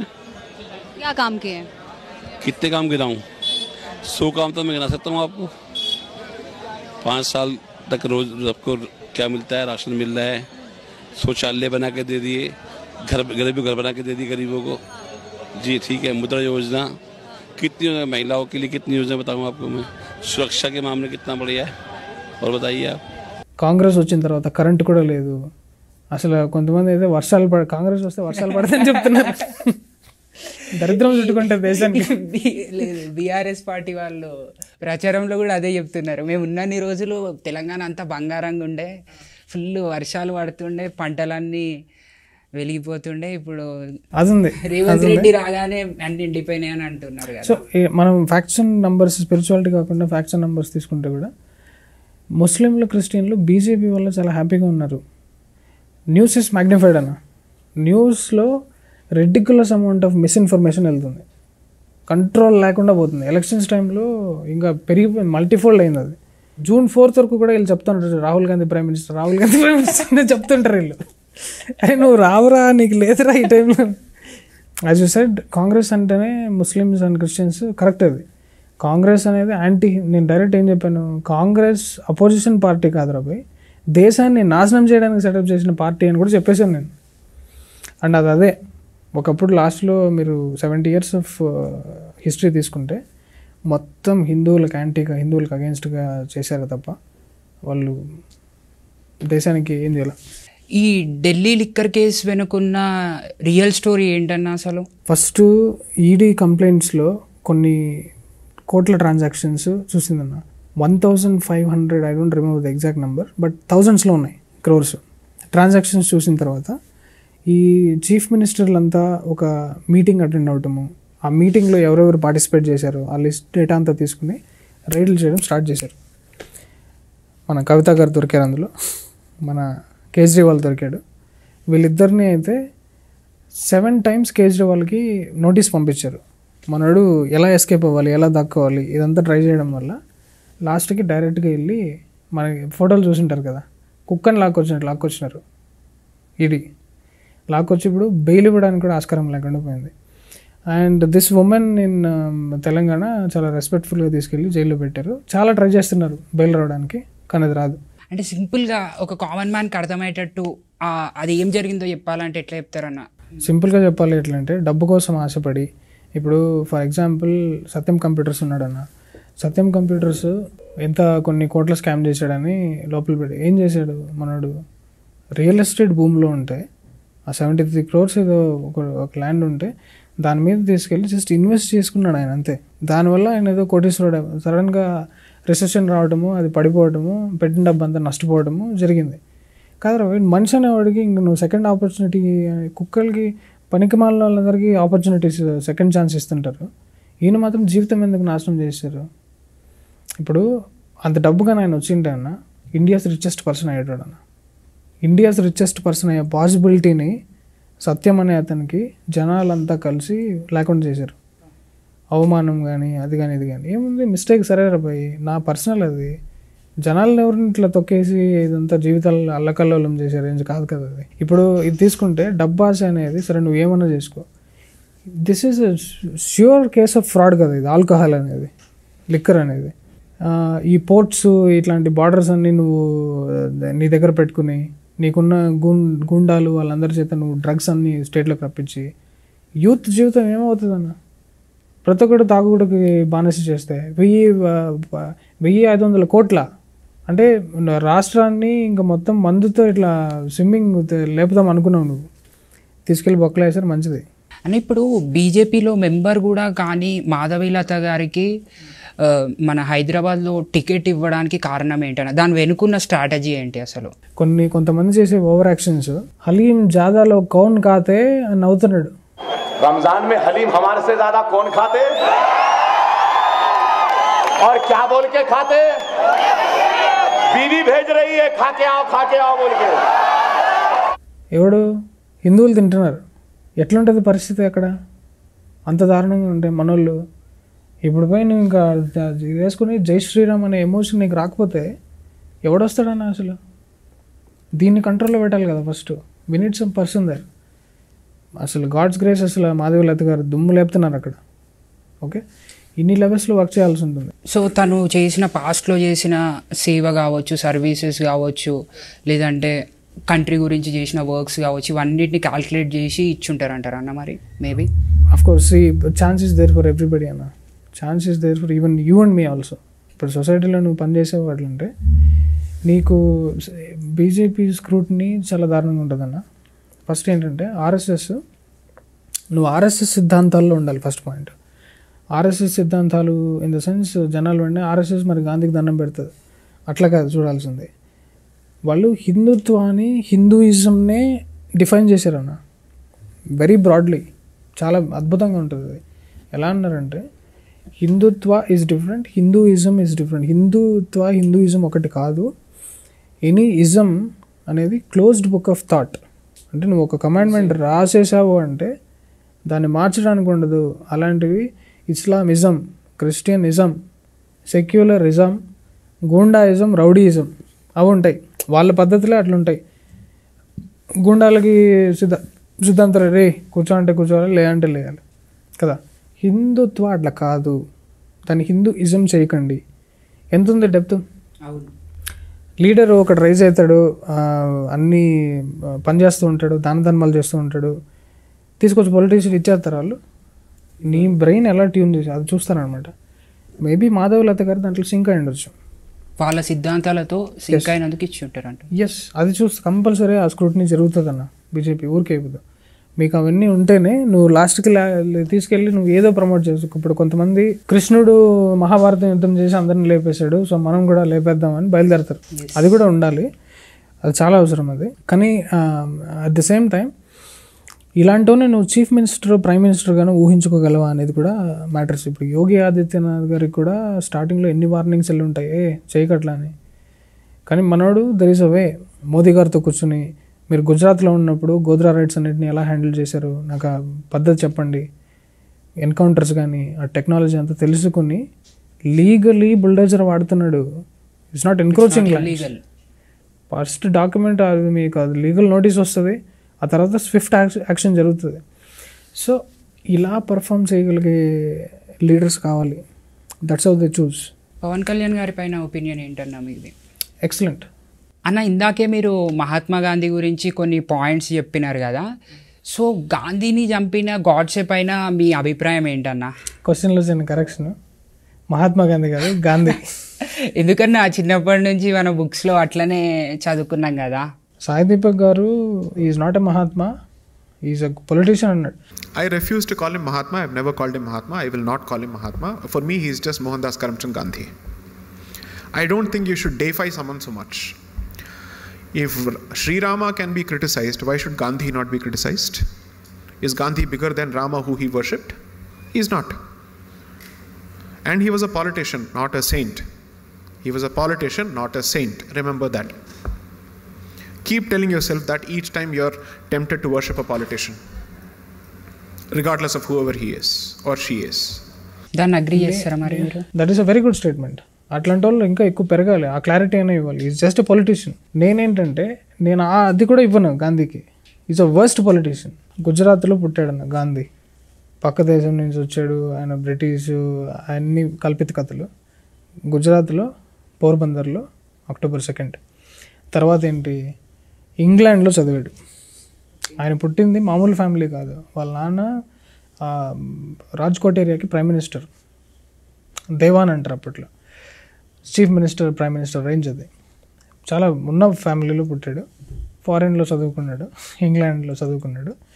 తర్వాత Boer war, the famous Boer war చాలామందికి తెలుసు. తెలియని వాళ్ళకి ఏంటంటే అక్కడ ఆఫ్రికాలో ఉన్న ఇండియన్స్కి సపోర్ట్ చేయడానికి వెళ్ళాడు. అక్కడేదో గొడవలు జరుగుతున్నాయి, మనం చేద్దామని నాన్ వైలెన్స్ మూమెంట్ పెట్టుకునే స్టార్ట్ చేశాడు అక్కడ. మనోడు చదివింది ఇంగ్లాండ్ కదా. మధ్యలో ఏం చేశాడు తెలుసా, మీకు సపోర్ట్ చేస్తానని చెప్పి ఎవరికి, ఇండియన్స్కి, బ్రిటిష్ వాళ్ళకి సైడ్ మారిపోయాడు. ఈ ఘోరాలు ఎవరికి తెలియదు. అఫీషియల్ సోషల్ స్టడీస్ టెక్స్ట్ బుక్లో మనకు రాసేటప్పుడు బోయర్ వార్ గురించి ఇండియన్స్ని సపోర్ట్ చేయడానికి వెళ్ళిన Mahatma Gandhi he became loyal to Britishers అని ఏదో పెద్ద మసాలాలు ఏం యాడ్ చేయకుండా సింపుల్గా ఏదో ఉంటుంది. కొన్నిట్లో ఆ లైన్ కూడా ఉండదు. ఆఫ్టర్ దట్ వాట్ హ్యాపెండ్ అనేది కూడా డిలీటెడ్ లైన్స్. ఉన్న ఆధారాలు గాంధీనే రాసుకున్న బుక్స్, లేకపోతే మన గాడ్సే, సావర్కర్ లాంటి వాళ్ళు రాసిన బుక్స్, నేషనలిస్ట్ వేరే వేరే RSS ఇవన్నిటి ఆధారంగా మనం చెప్పేది ఏంటంటే 1915లో వచ్చాడు కదా గాంధీ. ఇండియన్ నేషనల్ కాంగ్రెస్లో అంటే బిగ్గెస్ట్ రోల్ అనమాట. ఇంకా మనవాడే లీడ్ చేస్తున్నాడు పార్టీని అప్పట్లో. ఎట్లా ఉంటుందంటే నాన్ కోఆపరేషన్ మూమెంట్ అంటాడు. మంచి హీట్లో ఉన్న ఆ మూమెంట్ పైకి తీసుకెళ్ళిన తర్వాత ఆపేండ్రా అంటాడు. ఇదేంటిది? వరల్డ్ వార్లో జలియన్ వాలాబాగ్ స్టోరీ అనేది చాలా ఇంపార్టెంట్. వరల్డ్ వార్కి సోల్జర్స్ని తీసుకెళ్ళాడు. అసలు వరల్డ్ వార్కి మనకి అసలు సంబంధమే లేదు. అసలు మనకి అసలు ఇండియన్ ఫ్రీడమ్ స్ట్రగుల్ ఓ పెద్ద తలకాయ నొప్పి అంటే బ్రిటిష్ వాళ్ళకి మనకు అగెయిన్స్ట్గా మనం ఊచకోత కోస్తున్న కొన్ని మిలియన్స్ మందిని ఇట్లా ఎరేజ్ చేసేసి మనల్ని వజ్రవైడూర్యాలు, దోపిడీ, ట్రెజర్ హంట్ అన్నీ చేస్తుంటే వాళ్ళకి ఎట్లా సపోర్ట్ చేస్తారు? అసలు వాళ్ళని ఎలా తీసుకొచ్చాడు? ఈ దేశంలో అలాంటి వాళ్ళని ఇన్స్పైర్ చేసి 75,000 పీపుల్ సోల్జర్స్ ఏ కారణం లేకుండా చచ్చిపోయారు యుద్ధంలో. మనకు అగెయిన్స్ట్గా ఉన్న మనల్ని దోచుకుంటున్న వాళ్ళని తరిమి కొట్టాలి అనే సిచ్యువేషన్లో వాళ్ళకి సోల్జర్స్ ఎట్లా పంపుతారు? బికాస్ బ్రిటిషర్స్కి మీరు సపోర్ట్ చేస్తే మీకు స్వాతంత్రం ఇచ్చేస్తారంట. ఏంటన్నా ఇది, ఎంత దారుణం ఇది. ఇదన్నీ జరుగుతూ ఉంటే మధ్యలో హిందీని నేషనల్ లాంగ్వేజ్ చేయాలనేది ఒక ప్రపోజల్ పెట్టాడు. అసలు అది దేశంలో కంప్లీట్గా అన్నెసెసరీ పాయింట్. అది హిందీని నేషనల్ లాంగ్వేజ్, సరే హిందీని నేషనల్ లాంగ్వేజ్ చేస్తావు సరే, కొన్ని రోజులు అది స్టార్ట్ అవ్వగానే హిందీ కాదు హిందుస్థాన్ అని ఇంకోటి తీసుకొచ్చాడు. అదేంటి, హిందూ ఉర్దూ మిక్స్డ్ అనమాట అది. Sorry for the interruption. ఇప్పుడు మీరు హిందీని నేషనల్ లాంగ్వేజ్ తీసుకురావడం కరెక్ట్ కాదు అంటున్నారు. కరెక్ట్ అని కాదు, ఆ టైంలో అది అనవసరం. అయ్యా, ఆ టైంలో అనవసరం అంటారు. మరి హిందీ ప్లేస్లో ఏది కరెక్ట్? మరి నేషనల్ లాంగ్వేజ్ ఉండడం. Every language is national language, అది ఇప్పుడు ఆల్రెడీ డిక్లేర్ అయిపోయింది. కానీ ఏంటంటే గాంధీ సాంస్క్రిత్ ఉండొచ్చు అంటారా? మరి ఉండొచ్చు. ఇప్పుడు పిక్ చేస్తున్న పాయింట్లు చూడండి, ఓన్లీ గాంధీనే హిందీ నేషనల్ లాంగ్వేజ్ ఏది మూడొస్తే అది. అంటే హీఈస్ వెరీ లిబరలీ ఇండియా ఇండిపెండెన్స్ రాకుండా చేయడానికి ఏమేమి చేయాలో అన్నీ. సో సరే స్టార్ట్ చేసినావు, అట్లీస్ట్ దానికైనా ఫుల్ పవర్ ఇవ్వాలి కదా. మధ్యలో అట్లా కాదు మాట మార్చి హిందుస్థానీ తీసుకొచ్చాను. హిందుస్థానీ అంటే దానికి లిటరేచర్ లేదు, దానికి దెర్ ఇస్ నో స్ట్రక్చర్, ఎవడు మాట్లాడేటోడు లేడు ఫస్ట్ ఆఫ్ ఆల్ ఆ భాష. దాన్ని చేశాడు ఒక మహాత్ముడిలాగా అవతారం తీసుకుని. పాటలు రఘుపతి రాఘవ రాజారాం ఈశ్వరాల తేరేనామంట. అసలు దాని ఒరిజినల్ ఏంటి? King cinema గుర్తొస్తుందా?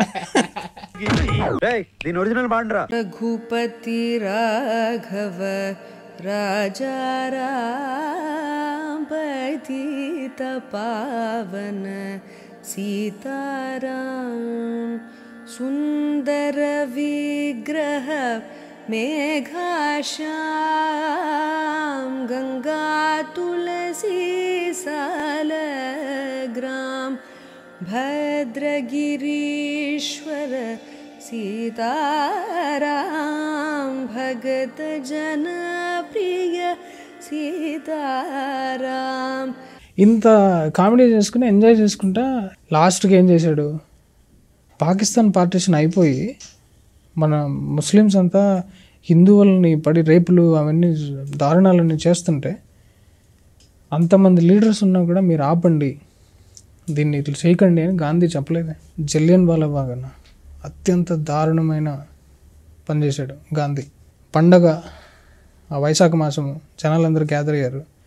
ప్లాన్ చేసి మరి ఒక హెలికాప్టర్ పంపించి అక్కడ ఎంతమంది ఉన్నారో చూసుకొని మరి జనరల్ డయర్ వచ్చి ఇన్ఫర్మేషన్ లేకుండా షూట్ చేసాడు అందరినీ. ఎంత దారుణం అది. అసలు ఆ ఘటన తలుచుకుంటే ఇప్పటికే ఏడుపు వస్తుంది అన్నారు. పిల్లలు ఎందరో పెద్ద పెద్ద గోడలను ఎక్కలేక ఒకే ఎంట్రీ పెట్టుకుని వచ్చి ట్యాంకర్లతో పాటు లేపాడు. గాంధీ ఏం చేశాడు? జనరల్ డయర్ని క్షమించాలంట ఆ తప్పు చేసినందుకు. రోడ్డు మీదకి ఈడ్చుకొని వచ్చి కుక్కలాగా కొట్టించేటప్పుడు సుభాష్ చంద్రబోస్ సావర్కర్ ఉండుంటే జనరల్ డయర్ని సజీవ దహనం చేసేటోళ్ళు. జనరల్ డయర్ మనకు అట్లా చేసాడు. డయర్ స్ట్రీట్ అనేది ఉంటుంది అక్కడ. హిందువుల్ని రోడ్డు మీద నేల నాకిచ్చాడు. గాంధీ వల్ల మనకు స్వాతంత్రం వచ్చింది అనేది పెద్ద దారుణమైన స్టేట్మెంట్ అది. మనోడు స్వాతంత్రం రాకుండా ఉండడానికి ఎంతో ట్రై చేశాడు. సో లాస్ట్లో ఇంకా పాకిస్తాన్ బార్డర్ దగ్గర ఎక్కడైతే పాకిస్తాన్కి 50 crores ఇవ్వాలని ప్రామిస్ ఉందో దాన్ని ఫుల్ఫిల్ చేయట్లేదు గవర్నమెంట్ అని కూర్చున్నాడు. కట్టెలు తెంచుకున్నాడు ఇంకా గాడ్సే. 3 bullets దింపాడు. స్టోరీ సమాప్తమైంది. సో అయితే అన్న ఇప్పుడు మీరు చెప్తున్న దాన్ని బట్టి అర్థమైంది ఏంటంటే మీరు అంటున్నారు లైక్ గాంధీ చేసిన పనుల గురించి చెప్తున్నారు. ఇన్ని ఇయర్స్ కాంగ్రెస్ గవర్నమెంట్ ఉంది కాబట్టి వాళ్ళు గాంధీకి ఫేవర్ కాబట్టి వాళ్ళు అట్లా చేసినారు అనుకుందాం. లాస్ట్ 10 years నుంచి బీజేపీ గవర్నమెంట్ వచ్చింది. మరి మీరు చెప్తున్నది ఒకవేళ నిజంగానే నిజమైతే వీళ్ళు బయట పెట్టాలి కదా మరి, ఎందుకంటే వీళ్ళు ఫేవర్ కాదు కాబట్టి. మరి ఎందుకు బయట పెట్టలేకపోతున్నారు ఈ నిజాన్ని? ఇక్కడ ఒక రాంగ్ అండర్స్టాండింగ్ ఉందన్న. ఏంటంటే అసలు ఇండియాలో ఒక నేషనలిస్టిక్ యూనిటీ అనేది లేదు. అంటే లైఫ్ ఎక్స్పెక్టెన్సీని 30% తీసుకొచ్చేసారు బ్రిటిషర్స్. కంప్లీట్ దోపిడీ. ఆర్టిఫిషియల్ ఫ్యామిన్స్ క్రియేట్ చేశారు. ఆ బెంగాల్ ఫ్యామిన్స్ అని, ఇంజనీర్డ్ ఫ్యామిన్స్ అనమాట. అది తిండి ఏం లేకుండా, వ్యవసాయం లేకుండా జనాలు చచ్చిపోతున్నారు. ఎక్కడుంది నేషనలిస్టిక్? దేని మీద వస్తుంది? అట్లా లేనప్పుడు కూడా మనోడు గుంపులు ఎట్లా ఫామ్ చేశాడు గాంధీ అనే దాంట్లో మనోడికి రెస్పెక్ట్ ఉంది. మోదీ వెళ్ళి గాంధీ ఫోటోకి దండేయడము అవన్నీ కూడా only because of that at least nationalistic పరంగా యూనిటీ చేసి ఒక తీసుకొచ్చాడు కదా అనే దాంట్లో రెస్పెక్ట్ ఇస్తున్నారు. బట్ స్టిల్ అసలు 1% కూడా మనోడికి క్రెడిట్ ఇవ్వాల్సిన అవసరం లేదు. అసలు నన్ను అడిగితే ఫ్రీడమ్ ఫైటర్స్ లిస్ట్లో తీసేయాలి గాంధీని ఫస్ట్. అన్న జవహర్ లాల్ నెహ్రూ గారిని చాలామంది ఈ మధ్య చూసుకున్నట్టయితే ముస్లిం అని కూడా అంటున్నారు. దానిపైన మీరు ఏమంటారన్న? యాక్చువల్గా 2 వర్షన్స్ ఆఫ్ స్టోరీస్ ఉన్నాయన్న. ఒకటేమో ఈయన గంగాధర్ నెహ్రూ, గజియుద్దీన్ సమ్ పేరేదో యాడ్ చేసి గంగాధర్ కాదు ముస్లిము, మొత్తం జిన్నా, నెహ్రూ, మోతీలాల్ వీళ్ళంతా అన్నదమ్ములు పంచుకున్నారు దేశాన్ని అని చాలామంది చెప్తున్నారు. తర్వాత ఇందిరాగాంధీ రిలేషన్షిప్స్, ఫిరోజ్ గాంధీని చేసుకోవటము, ఫిరోజ్ ఖాన్ గాంధీ దగ్గరికి వెళ్ళి సెటిల్మెంట్కి వెళ్ళి గాంధీ ఇందిరాగాంధీని దత్తత తీసుకుని గాంధీ పేరు ఇచ్చి, ప్రియదర్శిని ఒరిజినల్ నేము ఇంటి పేరు మార్చి ఇట్లంతా చెప్తూ ఉంటారు స్టోరీలో. అదొక వర్షన్. ఇంకో వర్షన్ ఏంటి, వైట్ వాష్ చేయడానికి లెఫ్టిస్టులు పుట్టించిన వర్షన్ అనుకుందాం. దాంట్లో ఏముందంటే ఫరూక్ సయ్యద్ అనే ఒక మొఘల్ ఎంపరర్ దగ్గర ఒక పోయట్ని తెచ్చుకున్నాడు అన్న కాశ్మీర్ నుంచి, రాజా కౌల్. ఆ కౌల్ ఫ్యామిలీస్ నెహ్రూకి ఎక్కువ కనెక్ట్ అయి ఉంటాయి. ఆ రాజా కౌల్ అనే అతను ఒక ఢిల్లీలో ఒక కాలువ పక్కన పెట్టాడు వారి ఇల్లు.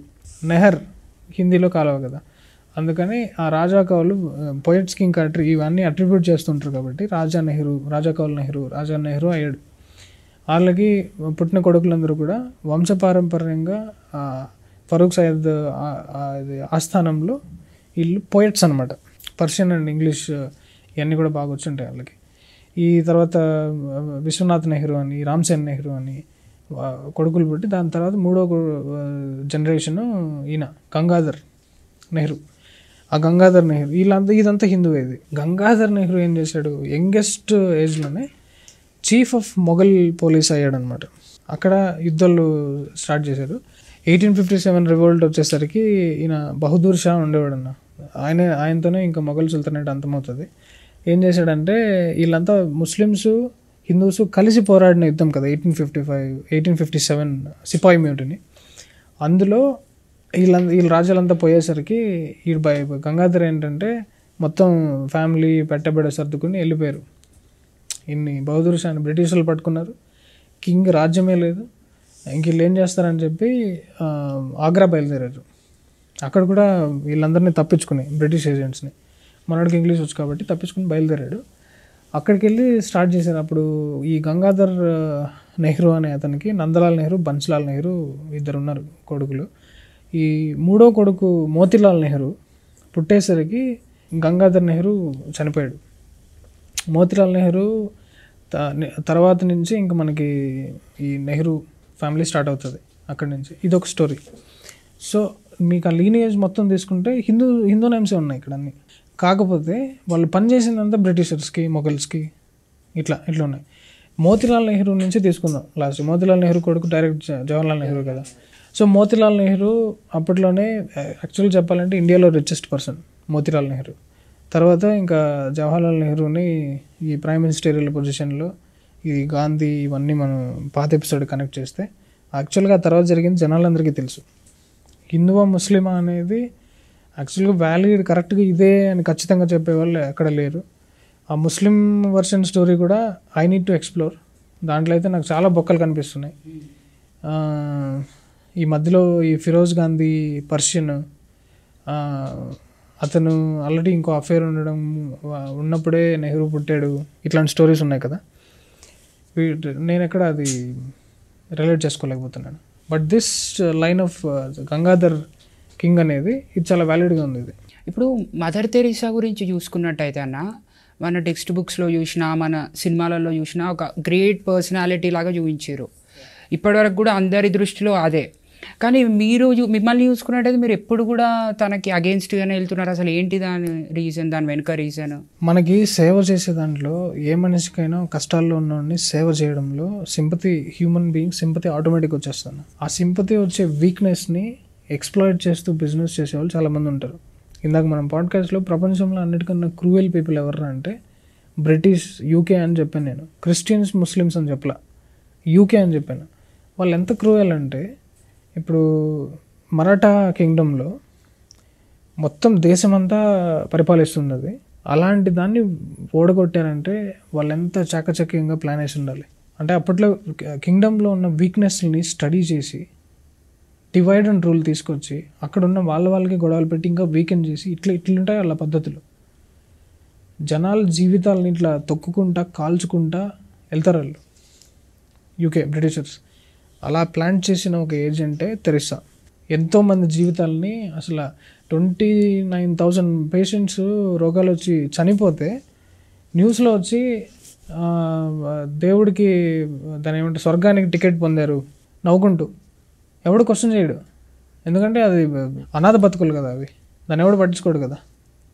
దళితులు ఇట్లా సోంబేరు నా కొడుకులు అని అంటే నా మీద ట్రోల్ చేస్తారు, కానీ ఇది చేసింది ఏంది మరి, ఎంత దారుణం అది. దాని ఏమంటారు injection.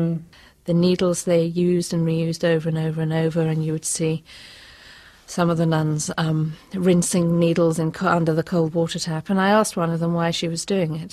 And she said, well, to clean it. And I said, yes, but why are you not sterilizing it? Why are you not boiling water and sterilizing your needles? She says, there's no point. There's no time.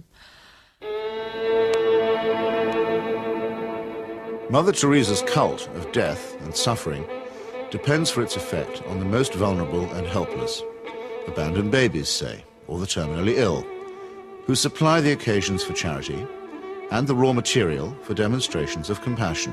Jesus అంట నీళ్ళ మీద నడుస్తాడు, అన్నీ చేస్తాడు కదా. So నీకు రోగం వస్తే Jesus నీకు ఇచ్చిన సఫరింగ్ దాన్ని నువ్వు జీసస్ ముద్దు పెడుతున్నట్టు అనుకోవాలి.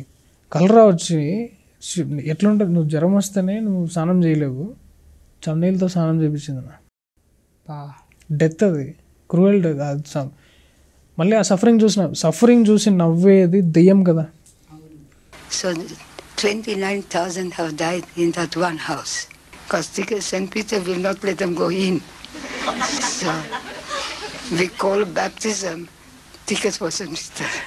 తెరిసా అట్లా ఇప్పుడు చాలామంది పూర్ పీపుల్ ఉంటారు కదా, అప్పట్లో ఉన్న తిండి లేని వాళ్ళు, ఈ కాలువ పక్కన బతికేటోళ్ళు, వాళ్ళందరూ ఆశ్రమంలో తీసుకుని వచ్చి చచ్చిపోయారు. అసలు బయట బతుకున్నా బాగుండేది అసలు. వాళ్ళు పోనీ నన్స్ని పెడతావు, సేవ చేసే వాలంటీర్స్, వాళ్ళ బతుకులు వాళ్ళకి రూల్స్ ఎలా ఉంటాయి తెలుసా? వాళ్ళకి ఇక్కడ ఫెసిలిటీస్ కాదు, బయట అడుగు తిని తెచ్చుకోవాలి. That because all the patients had shaved heads. There are no chairs anywhere. There are just these stretcher beds, and they're like First World War stretcher beds. There's no garden, no yard even, no nothing. And I thought, what is this? This is 2 rooms with 50 to 60 men in one, 50 to 60 women in another. They used to go for begging అన్న. వాళ్ళకు testimonials ఇచ్చారు, వాళ్ళే చెప్పారు మమ్మల్ని ఇట్లా బెగ్గింగ్కి పంపించేది Teresa. వాళ్ళకి లోపల నాణ్యమైన దుస్తులు, రాయల్ ఫెసిలిటీస్ ఏం లేదు. ఆస్తులు ఎంతో తెలుసా అన్న తెరిసాకి? అసలు అసలు హాస్పిటల్స్ ఆఫ్ మల్టీ స్పెషాలిటీ కట్టచ్చు, ఆ రేంజ్లో ఉంటుంది. పూర్ అసలు బెడ్స్ కూడా ఉండవు, అంత దారుణంగా ఉండేది తెరిసా ఆశ్రమాలు. ఎక్కడికి పోయినాయి డబ్బులంతా? Vatican bank. కొన్ని మిలియన్స్, వేల కోట్ల రూపాయలు వాటికన్ బ్యాంక్ డబ్బులు దండుకున్నారు. డబ్బు, జీవితాలు మా ఇండియాకే రావాలి ఇది. అసలు మన ఇండియాలో ఇట్లాంటి సేవకులు అవసరమే లేదు. We never need. అసలు మనల్ని తీసుకొచ్చి నాశనం చేస్తున్నారు, కానీ మన దేశంలో లేని మహాత్ములు చెప్పండి. వాంటింగ్ చేస్తే, మన చిన్నప్పుడు చదువుకున్న స్టోరీలు, వాంటింగ్ చేస్తే అంటే చేత్తో పట్టుకుందంట. అంత కనికరము, అంత ఇది ఉండే. మన అమ్మ చేయలేదు ఆ పని చిన్నప్పుడు మనకి? ఎవరు చేయరన్న అది? మన తాతలు, మన అవ్వలు, వీళ్ళందరూ అదే కదా. వాళ్ళు అసలు వాళ్ళతో పోలిస్తే, మన దేశంలో ఉన్న మదర్స్తో పోలిస్తే అసలు ఎందుకు పనికిరాదు అన్న. ఇప్పుడు మన టెక్స్ట్ బుక్స్లో చూసినట్టయితే మొత్తం బయట వాళ్ళ గొప్పలే చెప్పడం ఉంటుంది అన్న. ఎంతసేపు ఔరంగజేబు, టిప్పు సుల్తాన్, ఇట్లాంటి వాళ్ళ గురించి గొప్పలు చెప్పడం ఉంటుంది తప్ప మన వాళ్ళు చాలామంది ఉన్నారు కదా, ఛత్రపతి శివాజీ మహారాజు, సంభాజీ మహారాజు, తర్వాత బోధిధర్మ, ఇలాంటి వాళ్ళు చాలామంది ఉన్నారు, కానీ వీళ్ళ గురించి ఎక్కడ కూడా చెప్పరు, నేర్పించారు. మనకి 7th సెన్స్ మూవీ చూసే వరకు అసలు బోధిధర్మ అనే పర్సన్ ఒక ఆయన ఉన్నాడన్న విషయం కూడా తెలియదు. అంటే అట్లాంటి స్టేట్లోకి తీసుకెళ్ళిపోయినారు. అసలు వీటన్నిటి వెనుక రీజన్ ఏంటన్నా? అసలు ఇవన్నీ మన నుండి దాచిపెట్టి వేరేవన్నీ హైలైట్ చేయడానికి. ప్రపంచంలో అన్నిటికైనా క్రూరమైన వ్యక్తులు ఎవరు అని అడిగితే బ్రిటిషర్స్ అన్న. అన్ని దేశాలు నువ్వు కవర్ చేసుకుంటే maximum number of historians, writers, ఆ ప్రింటింగ్ అవన్నీ చేస్తుంది వాళ్ళే.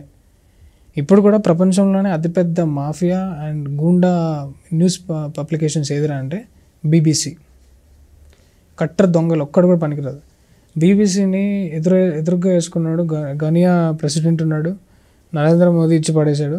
సద్గురు కూడా మూసుకుని ఉండండి అన్నాడు. ఎలాన్ మస్క్ డైరెక్ట్ ఇచ్చి పడేశాడు బీబీసీకి. అంటే ఇంటింటికి పోవడము, నీ ఇంట్లో ఇది తప్పు ఉంది, నీ ఇంట్లో ఇది తప్పు ఉంది. ఎవడు అడిగాడు నిన్ను అసలు ఎవడు అడిగాడు? ఫస్ట్ నీ ఇంట్లో ఎన్ని తప్పులు ఉన్నాయి నువ్వు చూసుకో కదా. నీ ఇల్లు అన్నిటికన్నా దరిద్రమైన ఇల్లు పెట్టుకుని పక్క ఇంట్లో తప్పులు ఎదుర్కొంటూ పోయారు. ఇట్లాంటి వాళ్ళే పుస్తకాలు రాశారన్న. ఇండియాని చీప్గా చూపించాలనే ఉద్దేశంతో రాసినోడికి ఇంకా దాన్ని పొగడతలు. They did not observe India వాళ్ళ గొప్పతనం ఏంటంటే, జగదీష్ చంద్రబోస్ మొక్కల్లో ప్రాణం ఉంది, మొక్కల్లో కూడా ఉంది అని తీసుకొచ్చిన ఫస్ట్ సైంటిస్ట్ అన్న, ఈ భారతదేశానికి చెందినడు. మోక్షగుండం విశ్వేశ్వరయ్య ఎట్లాంటి ఇంజనీర్ మనకు తెలుసు.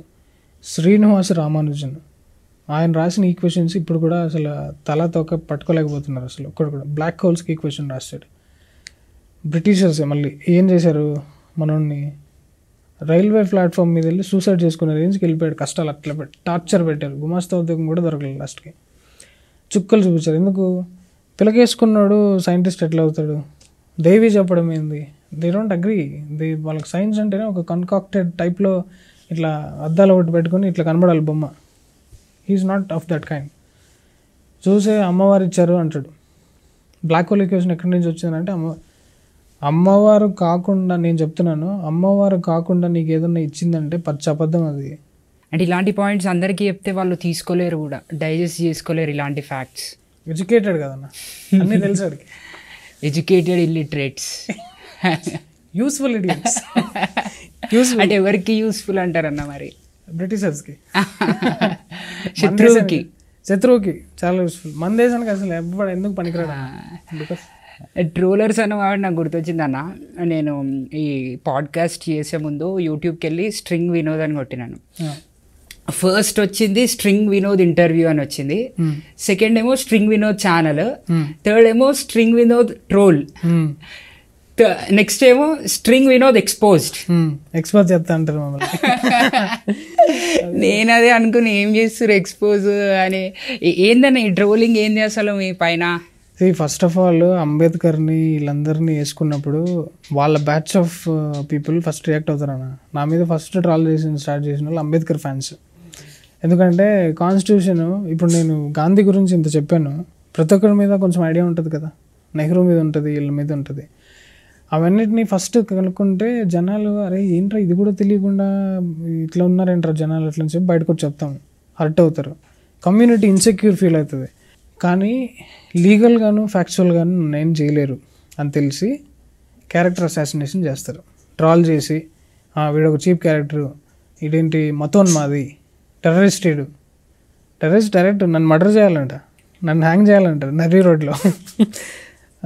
అట్లా అంత దారుణంగా ఉన్నాడు. అంటే ఒకరిని మీద నీకున్న పర్సనల్ అజెండా సాటిస్ఫై కావట్లేదు అనేది లార్జర్ గోల్ని పక్కన పెట్టి దాని మీద రియాక్ట్ అయితే వాడు కదా మతోన్మాది, వాడు కదా టెర్రరిస్ట్. అసలు ట్రాలర్స్కి నేను చెప్పేది ఏంటంటే అన్న, వాళ్ళకి మెటీరియలే నేను ఇస్తున్నాను. వాళ్ళు నా మెటీరియల్ వాడుకుని వాడు గ్రో అవుతున్నాడు. కానీ లేకపోతే వాడి ముఖం ఎవడన్నా చూస్తాడు యూట్యూబ్లో? అసలు వాడి ముఖాన్ని వాడి ఛానల్లో నన్ను అది ఎక్కిన దానివల్ల ఎక్కువ వ్యూస్ నాదే ఉంటుంది. ఎక్కడ నాకున్న సాటిస్ఫాక్షన్ అంతా ఒకటే అన్న, ఆల్మోస్ట్ 1,00,000 మంది ఈ మెసేజ్ని సీరియస్గా తీసుకుని మారి, ఒక్కోసారి ఈషా మహాశివరాత్రికి వెళ్ళినప్పుడు అన్న నీ వీడియో చూసిన తర్వాత ఇన్నర్ ఇంజనీరింగ్ చేశానన్న, ఇప్పుడు లైఫ్ అసలు వేరే రేంజ్లో ఏమన్నా ఉందన్న అన్నప్పుడు చాలరా బాబు, ఈ జీవితానికి ఇది చాలు అనిపిస్తుంది. ఆ ట్రోలింగ్ చూస్తే ఏమనిపిస్తుంది అన్న మరి? అంటే నెగిటివ్గా కూడా తీసుకుంటారు కదా. అంటే నోరు తీసి ఒక మంచి మాట ఏదన్నా చెప్పాలి ఎట్లంటే జనాలకు అవసరం లేదన్న. I see life in a different perspective. ఇప్పుడు డిఫరెంట్ లెవెల్స్ ఆఫ్ పర్స్పెక్టివ్ ఉంటాయి. ప్రపంచం ఒకటే ఉంటుంది, కానీ సన్యాసం వేరు, సంసారం వేరు. సంసారంలో ఉన్నోడికి కళ్ళు కనబడు, సన్యాసంలో ఉన్నాడు కొంచెం క్లియర్గా చూడగలుగుతాడు. అది నేను ఆల్రెడీ చూడగలిగాను. సన్యాసం again doesn't mean not having girl friends and not getting married అన్న. దానికి దీనికి అసలు సంబంధం లేదు. ఎంత బ్యూటిఫుల్గా చెప్పాడంటే, బ్రహ్మచర్యము అంటే ఐన్స్టీన్ ఉన్నాడు, ఒక యాటమ్ గురించి వెతుకుతున్నాడు. ఆ యాటంలో ఉన్నదాన్ని నువ్వు వెతుక్కోవాలంటే కొన్ని గంటల సేపు ఓపికగా దాన్ని చూస్తూ ఉండాలి, దాన్ని ఏదో కలుపుతూ ఉండాలి, ఏదో ఒకటి చేయాలి. ఆ టైంలో వైఫ్ని సినిమాకి తీసుకెళ్తావు నువ్వు, పట్టించుకోవు కదా. ఐన్స్టీన్ వైఫ్ అందుకే కదా వీళ్ళందరినీ వర్కౌట్ అవ్వట్లేదని చెప్పి there all the scientist families are collapsed కదా. సో అలా చేసేవాడు బ్రహ్మచర్య. పెళ్ళి అయినా కూడా సేమ్ థింగ్. ఒక యాటంలో నీకు అంతుంటే సెల్ఫ్ ఎక్స్ప్లోరేషన్, నువ్వు దీన్ని ఏదో తెలుసుకోవాలి అని చెప్పి నువ్వు పని చేతుల మీదకి తీసుకున్నప్పుడు నువ్వు ఎలా ఉంటావు? ఇంకా నీకు తిండి నీరు అసలు ఫ్యామిలీ ఏది పట్టించుకో, that will be a disturbance. Ramakrishna Paramahamsa ధ్యానంలో ఉండేటప్పుడు రిలేటివ్స్ వచ్చేటప్పుడు ఇట్లా అది యోగా మ్యాట్స్ బారిపోయాడు అంటే ఇట్లా.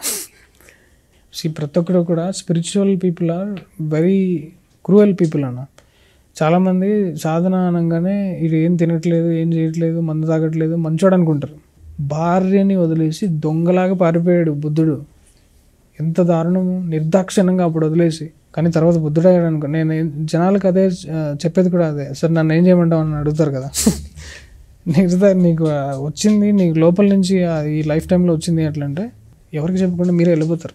ఎవరు చెప్పాల్సిన అవసరం కూడా ఉండదు. After you explore and taste it, బుద్ధుడు మళ్ళీ వెనక్కి ఫ్యామిలీ దగ్గరికి వచ్చి ఇదొకటి పెండింగ్ ఉంది, క్లియర్ చేసుకుందామని వచ్చాడు కదా. అన్న మీకు బీజేపీ సపోర్ట్ ఉందా అన్న మీ వెనకాల? ఎందుకంటే మీరు ఇన్ని వీడియోస్ చేస్తున్నారు వాళ్ళ అంటే గవర్నమెంట్ కోసము, రైట్ వింగ్లో ఉన్నారు. చెప్పాను కదన్న, మన వాళ్ళు వాలంటీర్స్ అనమాట. పార్టీకి నా సపోర్ట్ కావాలి కానీ నాకెవడు సపోర్ట్ చేసేవాడు లేడు. జస్ట్ ఆపోజిట్ కాంగ్రెస్ ఏంటంటే, ఇలాంటి వాళ్ళు ఎవరైనా ఉన్నారనుకో, నేను ఈ కంటెంట్ చేయాలి 3 crores అని అంటే 30 కోట్లు తీసుకురా పోయి చేసి దేశాన్ని నాశనమే కదా చేసి. అట్లా ఆపోజిట్ దొంగలకి ఫండ్స్ ఎక్కువ అన్న. The evil is so colourful. So right వింగ్లో ఉన్న వాళ్ళకి ఎవరికి కూడా బీజేపీ సపోర్ట్ ఉండదు అంటారా మరి? దే చూస్ థింగ్స్, దాని ఏంటంటే ఎనర్జీ అండ్ ఫండ్స్ స్పెండ్ చేయడము చాలా స్టింజీగా అండ్ చూజీగా ఉంటాయి అన్నమాట. చాలా కకృతి పార్టీ. బికాజ్ ఇప్పటిదాకా ఎవడన్నా నన్ను సపోర్ట్ చేసింది, ఇప్పుడు ఒకవేళ నన్ను సపోర్ట్ చేసింటే ఇట్లుంటుంది నా బతుకు. అసలు ఛానల్ వెనక్కి తీసుకురండి అట్లంటే పోరాడే వాళ్ళు లేరు.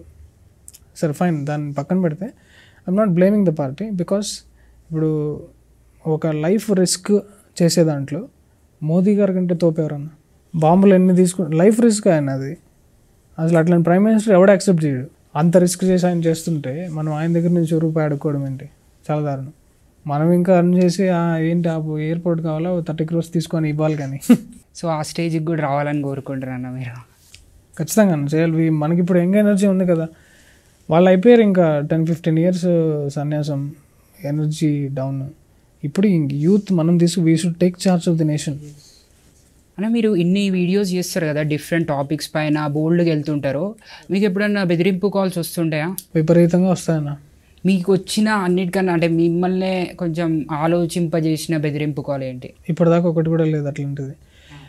నా దగ్గరికి వచ్చినవన్నీ ఇప్పుడు నాకు ట్రాల్ వీడియోలో చేస్తుంటారు కదా, వాళ్ళు నన్ను లీగల్గా కానీ లేకపోతే లాజికల్గా కూడా ఏమీ చేయలేని వాళ్ళే ట్రాల్ పద్ధతిని ఎన్నుకుంటారు. అంటే మీరు చేసే చాలా వీడియోస్లో ఎడ్యుకేషన్ సిస్టమ్కి అగెయిన్స్ట్గా చాలా మాటలు అంటుంటారు. ఒకవేళ మీ చేతిలో ఎడ్యుకేషన్ సిస్టమ్ని పెడితే, ఇండియన్ ఎడ్యుకేషన్ సిస్టమ్ని పెడితే ఎలాంటి మార్పులు తీసుకొస్తారన్న? నేను ఆల్రెడీ కొన్ని కాలేజీలో స్కూల్స్లో ప్రొఫెసర్ అవుదాం అనుకుంటున్నాను అన్న. నిజంగానా? యా, బికాస్ నేను కానీ వెళ్ళాను అనుకో ఏం చేస్తానంటే, నేను వెళ్తే యాక్చువల్గా స్కూల్ మూతపడుతుంది. కాకపోతే స్టూడెంట్స్ అంతా నాకు ఫ్లాట్ అవుతారు. ఎందుకంటే ఒక సింపుల్ లాజిక్ చెప్తాను చూడు. సైకిల్ నేర్చుకున్నావు కదన్నా, ఎట్లా నేర్చుకున్నావు? మీ ఫ్రెండ్ ఒకటి వచ్చి రైట్ లెగ్ ఇట్లా తొక్కాలి, లెఫ్ట్ లెగ్ ఇట్లా తొక్కాలి, హ్యాండిల్ ఇట్లా పట్టుకోవాలి చెప్తే నేర్చుకున్నావు. ఇన్స్ట్రక్షన్స్ ఒక పక్క చెప్తుంటే కూడా బాడీ ఒక డివైస్ని ఎలా అనేది ఒక దాన్ని అబ్జర్వ్ చేసుకుంటావు. ఆ అబ్జర్వ్ మోడ్లోకి వెళ్ళిపోయి నువ్వే చేస్తావు. అది more of practical. It cannot be written, it cannot be explained. అదే నీలో అది ఆల్రెడీ ఇన్బిల్ట్గా ఉంది కాబట్టి నువ్వు దాంతో ఒకటైనప్పుడు బ్యాలెన్స్ స్టేట్లోకి వస్తావు. అది ఎలా జరుగుతుంది? గురువు నీకు పక్కన ఫ్రెండ్స్ నీకు ఇట్లా తొక్కాలి కాదు, గురువు ఎంత చెప్పినా కూడా నువ్వు దాన్ని అబ్జర్వ్ చేసి గ్రాస్ప్ చేసుకున్నప్పుడే వస్తుంది. కానీ ఇప్పుడు అందరికీ ఆ ఇంట్రెస్ట్, ఆ కెపాసిటీ కూడా ఉండదు కదన్న. ఇప్పుడు మీరు ఏమంటున్నారు, అందరినీ కూడా ఒకే పద్ధతిలో అది అని అంటారు. నేను చెప్పింది ఏంటంటే సైకిల్ తొక్కడం అనేది నువ్వు ఎలా నేర్చుకున్నావో, నిన్నేం చేసాము, సైకిల్కి ఎక్స్పోజ్ చేసాము అంతే. దాని మీద ఇంట్రెస్ట్ పుట్టడము, దాన్ని మళ్ళీ మళ్ళీ రిపీట్ చేసి వదలకుండా దాన్ని తొక్కి నేర్చుకునేందుకు వెళ్ళడం నువ్వు చేసిన పని అది. It's your credit. As a పేరెంట్గా నేనేం చేయాలి, యాజ్ ఎ గురువుగా నేనేం చేయాలి, జస్ట్ నీకు దానికి ఎక్స్పోజ్ చేయాలి. So is the case with anything అన్న. నిన్ను తీసుకెళ్ళి గోవాలో పడేస్తే లైవ్ ఎగ్జాంపుల్ ఒకటి ఉంది. ఏ స్కూల్కి వెళ్ళని ఒక పిల్లాడు, అక్కడ నెమలికలు అమ్ముకునే పిల్లాడు 15 లాంగ్వేజెస్లో మాట్లాడుతున్నాడు. Italian, German, Arabic, Irani, Russian. Can you show me? Which language? French. Oh. C'est la M des ponts, c'est la 50 pi, c'est joli. C'est la M des ponts, c'est la 1 euro, c'est joli, c'est la 50 pi. Yeah. After Italian. Italian. Asta bello, paone, c'hanno 50 rupia uno e sta bonito paone. Poi non bonito barato, mira te che sta uno paone 50 rupia. Story in the language of Spanish. I am explaining the story in the forts. Okay. Some de estos fortes, siglo XV, siglo XVII, británicos aquí reinas, todos construidos de todos los fortes de la Man Palacios. English accent మనం చూసే video viral అయింది కదన్న. అవును, మనకు కూడా రాదు accent. Japanese అందరికి సమాధానం ఎట్లా వస్తుంది అది? He's been expose to the situation. Intelligence శరీరం ఆటోమేటిక్గా నేర్చుకుంటుంది అది. తొక్కలో స్కూల్స్ ఎవరికి పంపరక్కర్లేదు. అదే కుక్క ఎగ్జాంపుల్ చెప్పాను కదా, 30 years అన్న కుక్క లైఫ్ టైము. దానికోసం తిండి, దాని ఫ్యామిలీ అవన్నీ ఎక్కడైనా ట్రైనింగ్ తీసుకున్నది. మనకన్నా 100 రెట్లు బాగా బతికేసి వెళ్తుంది కదా. చాలాసార్లు ఏడుపు వస్తుంది, ఎందుకు వచ్చినాం ఈ తొక్కల ప్రపంచానికి. అసలు మీరు ఏ టాపిక్ తీసుకున్నా ఇంత కాన్ఫిడెన్స్గా చెప్తారు కదా. It might be any topic, ఇది హిస్టరీకి రిలేటెడ్ కావచ్చు, పాలిటిక్స్కి రిలేటెడ్ కావచ్చు, స్పిరిచువాలిటీకి రిలేటెడ్ కావచ్చు. ఈ కాన్ఫిడెన్స్ ఎక్కడి నుంచి వస్తుంది అసలు? అది కాన్ఫిడెన్స్ కాదన్న, clarity. Clarity what ever it might be. నా యాక్చువల్గా క్లారిటీ అనగానే అక్కడ కాన్ఫిడెన్స్, ఈ రెండింటికి డిఫరెన్స్ సద్గురు చాలా బ్యూటిఫుల్గా చెప్పాడు. కాన్ఫిడెన్స్ ఏంటంటే నీకు తెలియని విషయాలు అన్నిటి మీద నీకు కాన్ఫిడెన్స్ ఉంటుంది, అంతే కదా. ఇప్పుడు కాయిన్ ఇట్లా ఎగరేస్తానన్నా, బొమ్మ వస్తుందా బొరుసు వస్తుందా క్లారిటీగా చెప్పాలి. కాన్ఫిడెన్స్గా చెప్పొచ్చు కానీ క్లారిటీగా చెప్పలేము. ఎక్సలెంట్, అసలు అయిపోయింది అంతే. సో బొమ్మ వస్తుందా బొరుసు వస్తుందా తెలీదు, కాన్ఫిడెంట్గా చెప్తారు చూడు జనాలు. అసలు కొంతమంది సెలబ్రిటీలు వెళ్ళి స్పీచ్లు ఇస్తుంటే ఏదో మా స్టూడెంట్స్ దగ్గర ఏదో మాట్లాడాలని చెప్పి మీరు చాలా కాన్ఫిడెంట్గా ఉండాలి అని చెప్పినప్పుడల్లా నాకు ఎంత నవ్వు వస్తుందంటే, మనకు కావాల్సింది క్లారిటీ అన్న, కాన్ఫిడెన్స్ అవసరం లేదు. మహానుభావము అనేది ఒకటి ఉంది కదా, మహానుభావుడు అంటారు చూడు. ఆ మహానుభావాన్ని పొందాలి భూమిపైకి వచ్చిన తర్వాత ఒక మనిషి. మనోళ్ళు పొందే అనుభవాలు ఏముంటాయి తెలుసా? ఈ పాన్ మూవీస్ చూసి కొట్టుకోవడము. ఇట్లా ఎగిరించే వాళ్ళు ఎవరు లేకుండా ఇట్లా తయారన్నారు. అఫ్కోర్స్ ఒకప్పుడు నేను కూడా అట్లే ఉండేవాడిని, కాలేజ్లో ఉండేటప్పుడు అది తప్ప వేరే దారిలేదు. అన్న ఇప్పుడు మీరు మైండ్ గురించి ఇంత మంచిగా చెప్తున్నారు, అసలు ఈ మైండ్ గురించి తెలుసుకోవాలంటే ఎక్కడ చదవాలి? లైక్ ఎవరైనా ఉన్నారా చెప్పేవాళ్ళు దీని గురించి తెలుసుకోవడానికి, లేదంటే ఏదన్నా బుక్స్ ప్రిఫర్ చేస్తారా? మస్తు మంది ఉన్నారన్న. ఐసాక్ న్యూటన్, గెలీలియో, వాళ్ళు చదివితే మీరు పిక్చర్లు అయిపోయి మీరు కూడా జుట్టిట్లో పెంచుకుని పోతారనమాట. సరే, జోక్స్ అపార్ట్, మన సనాతన ధర్మంలో నీకు స్టార్టింగ్ నుంచి అన్ని గురువులు, వేదాలు, ఉపనిషత్తులు అన్నీ కూడా ఈ శరీరాన్ని ఎలా వాడాలి ఎవ్రీ నట్ అండ్ బోల్ట్ డీటెయిల్గా ఎక్స్ప్లెయిన్ చేశారు. దీని పవర్, దీని ఆరిజిన్ టు అల్టిమేట్ ఎక్స్ప్లెయిన్ చేశారు. ఇది ఎలా వస్తుంది, ఇది పోయిన తర్వాత ఏం చేయాలి అనేది కూడా ఎక్స్ప్లెయిన్ చేశారు. పితృపక్షాలు ఇవన్నీ ఎందుకు పెడతారు, it is just a metaphor అన్న. పిండం పెట్టి ఇది పెడితే మనోడు అక్కడ లిబరేట్ అయిపోతాడా అని అడుగుతారు కదా కనపడిన వాళ్ళు. దానికి కూడా ఈ డిఫరెంట్ లేయర్స్ ఆఫ్ ఎగ్జిస్టెన్స్ని ఎక్స్ప్లెయిన్ చేస్తూ మొత్తం అన్ని డీటెయిల్గా చెప్పారనమాట. బుక్ ఏది చదవాలి ఎట్లంటే పతంజలి యోగ సూత్రాస్త్రం స్టార్ట్ చేయండి. పతంజలి యోగ సూత్రం ఎవడు పడితే రాసింది కదా, ఓజో రాసింది చదవాలి. తెలుగు రాని వాళ్ళు they can read Telugu version the best. ఎందుకంటే చాలా వాటిలో అసలు పతంజలి అంటేనే ఎక్స్ట్రా పదాలు వాడినాడు. ఎక్స్ట్రా పదం ఎంత స్ట్రిక్ట్గా ఉంటుందంటే, తెలుగులో అంటే స్వామి వివేకానంద రాసింది ఒకటి ఉందన్న ట్రాన్స్లేషన్, అది బాగుంది, నేను అదే చదివాను. Very nice. అంటే మీకు అది చదివేటప్పుడే ఇట్లా గూస్ బంప్స్, అంటే కొంచెంసేపు మీరు చదువు ఆపేసి కళ్ళు మూసుకోవాలి, న్యాచురల్గా జరుగుతుంది. అది మిమ్మల్ని ఆలోచింపచేయడం కాదు, అది ఇట్స్ అ టాబ్లెట్, ఒకటి యాక్టివేట్ చేయటం. నీలో ఉన్న ఒక లేయర్ ఆఫ్ ఐడెంటిటీని టేర్ చేస్తే ఆటోమేటిక్గా నువ్వు ఇట్లా కన్ఫ్యూజన్లో పడతావు. సో అది తర్వాత అవును కదా అనిపిస్తుంది. ఫైనల్ ఎండ్ పాయింట్ ఏంటంటే నువ్వేదో అచీవ్ చేసినట్టు కాదు, అది నీలో ఉన్న నెగిటివిటీ అంతా కూడా వెళ్ళిపోతే మిగిలింది సత్యమే అనేదానికి వస్తుంది. ఓకేనా? It's not an achievement again. అబద్ధాలన్నీ పోయి ఉంటాయి. దాంట్లో నీకున్న ఫ్రీడము, అమ్మో ప్రపంచంలో ఇంత బాగుంటుందా. ఇప్పుడు for most people life itself is a big suffering కదా. సఫరింగ్ అనేది చాలా రకరకాల టీచింగ్స్ ఉంటాయి కదా. కంపల్సరీ మనం ఈ క్రిస్టియన్లు మేము పాపులం మమ్మల్ని క్షమించు, మమ్మల్ని ఏదో చెయ్యి, మమ్మల్ని అది ఇది వస్తూ ఉంటారు కదా. This is the weakest religion on the planet. ఎవరైతే దేవుణ్ణి అడుక్కుంటారు, మన కనబడని ఫామ్ని ఏదో ఒక దాన్ని ఇట్లా అడుక్కునే దానికి వెళ్తారో, హ్యూమన్ బీయింగ్ అనేవాడికి అంత అవసరంలే. హ్యూమన్ బీయింగ్ అనే పాసిబిలిటీ దీన్ని కానీ ఎక్స్ప్లోర్ చేస్తే మ్యాజికల్గా బతకచ్చు. అసలు చాలా ఎగ్జాంపుల్స్ ఉంటాయి. దాంట్లో నాకు డియరెస్ట్ ఎగ్జాంపుల్ ఒకటి చెప్తాను నేను. బుద్ధుడు తన శిష్యులతో పాటు ఒక నదీ తీరానికి వెళ్తాడు. వాటర్ వెళ్తూ ఉంటుంది. అక్కడి నుంచి నాకు నీళ్ళు తీసుకురా అంటాడు బుద్ధుడు. డిసైపుల్స్ రెడీ అవుతారు. అక్కడికి వెళ్ళంగానే దాని నుంచి ఒక ఎడ్ల బండి ప్రవేశించి నీళ్ళన్నీ డట్ అయిపోతాయి. బుద్ధుడు వెయిట్ చేస్తుంటాడు. డిసైపుల్స్ వాటర్ తీసుకురావడానికి, అరే ఏంటి మన గురువు వాటర్ తెమ్మంటే సడన్గా ఇది వచ్చింది, ఇక్కడ ఏదో లెసన్ ఉంది, నేర్చుకోవాలి అని వెయిట్ చేస్తూ ఉంటారు. కొంచెంసేపటి తర్వాత కొంచెం ప్యూర్ వాటర్ వస్తాయి, నీళ్ళు తీసుకొచ్చేస్తారు. బుద్ధుడికి ఇవ్వంగానే అది తాగడానికి కాదు, ఈ వాటర్ ప్యూర్ అవ్వడానికి నువ్వేం చేసావు? నేను వెయిట్ చేశాను. మైండ్ కూడా అంతే రా భయ్, నువ్వేం చేయకపోతే అదే ప్యూర్ అవుతుంది అన్నాడన్న. ఏం కంట్రోల్ చేయడానికి ట్రై చేయొద్దు, ఏం చేయడానికి ట్రై చేయొద్దు, వదిలేసేయాలి దాని అట్లా. అదొక point. There are many things to infer.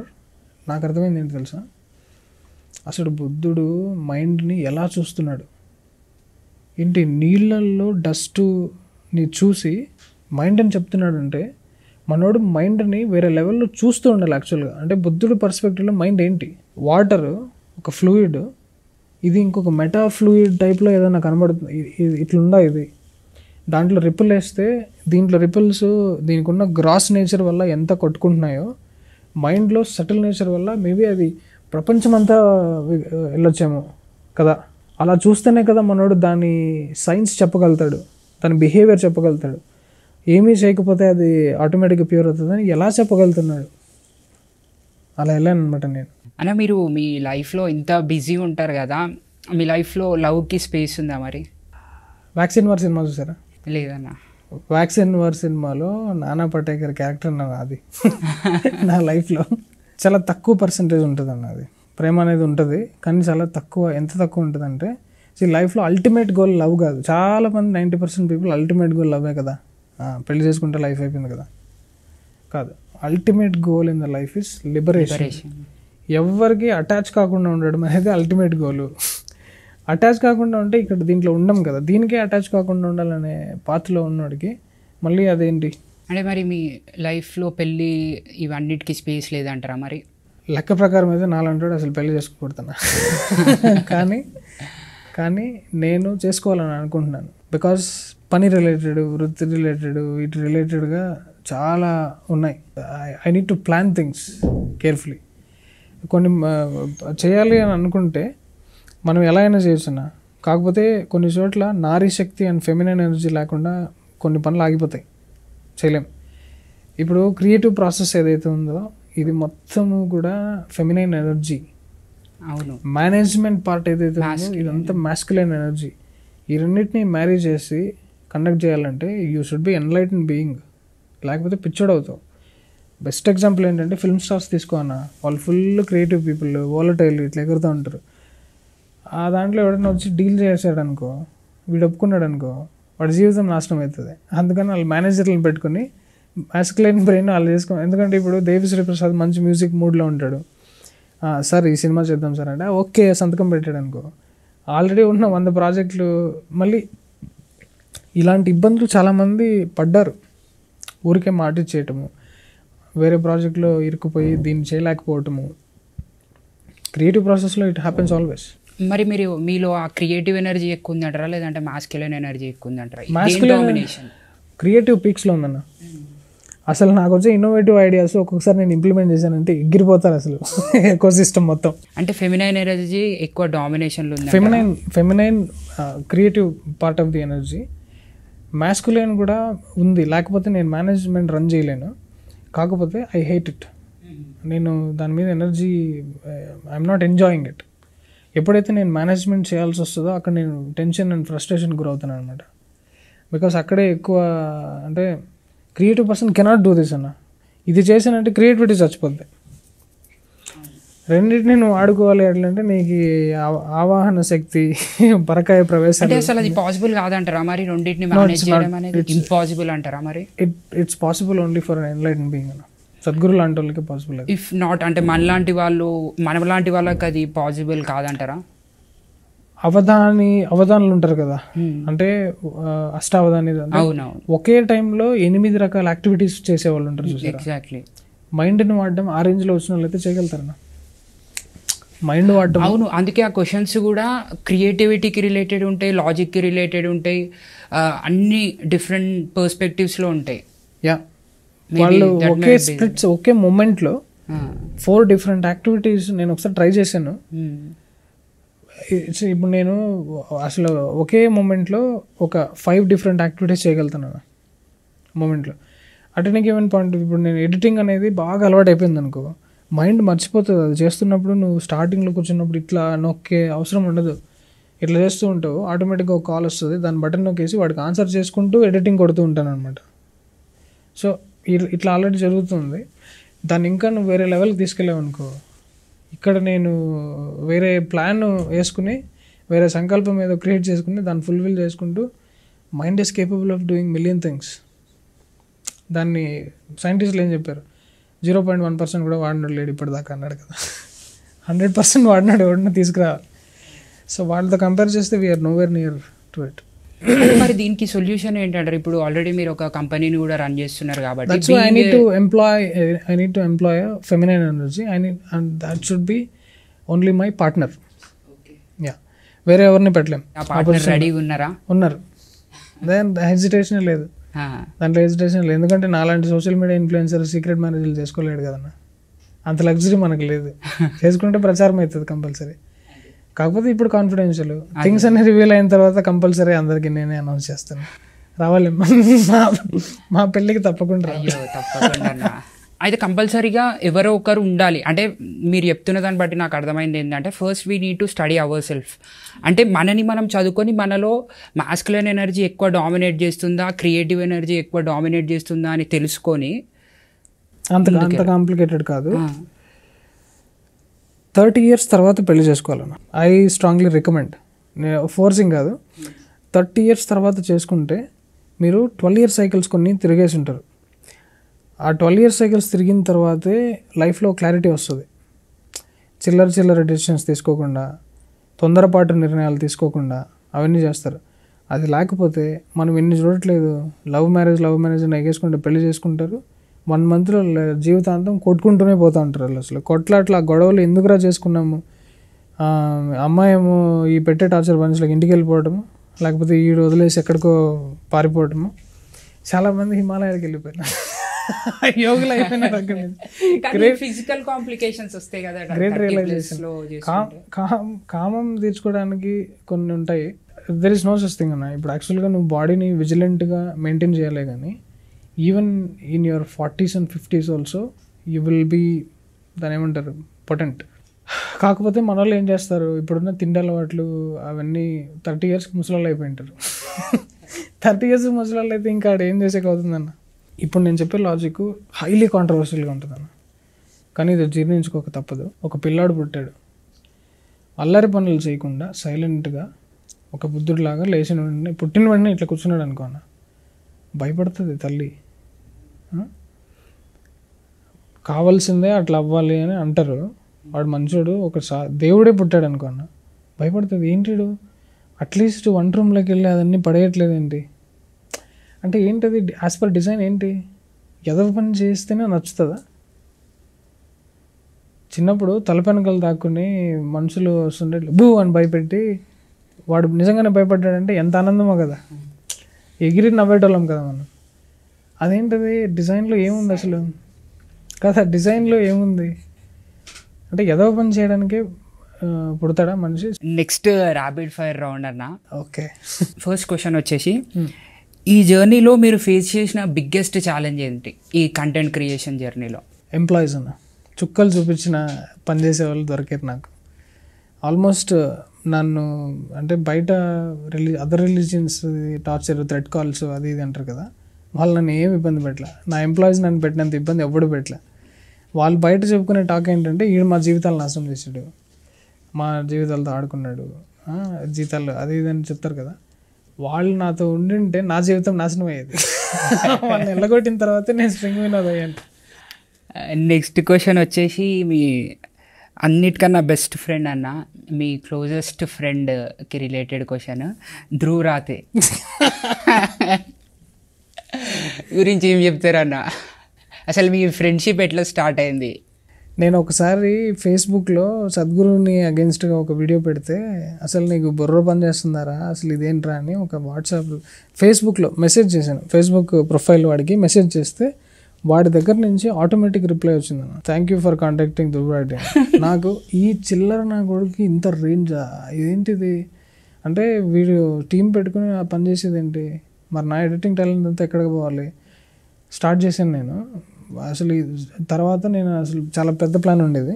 But anyways string start చేసి 1 million రీచ్ అయ్యి ఛానల్ డిలీట్ అయింది అనుకోండి. But of course Dhruv Rathee మొన్న మోదీజీ లైవ్ టాక్కి వెళ్తుంటే కొంతమంది ధ్రువ్ రాటే అని కొడుతున్నారు. బికాజ్ మనోడే కదా, అదేంటది డిక్టేటర్ అని అదని ఇదని చేశాడు, నువ్వేం మాట్లాడుకునే టైప్లో ఇస్తుంటే దాని కింద స్ట్రింగ్ రివీల్స్ అని కామెంట్ కూడా. సో బాండింగ్ అంతా క్లోజ్ అయిపోయింది.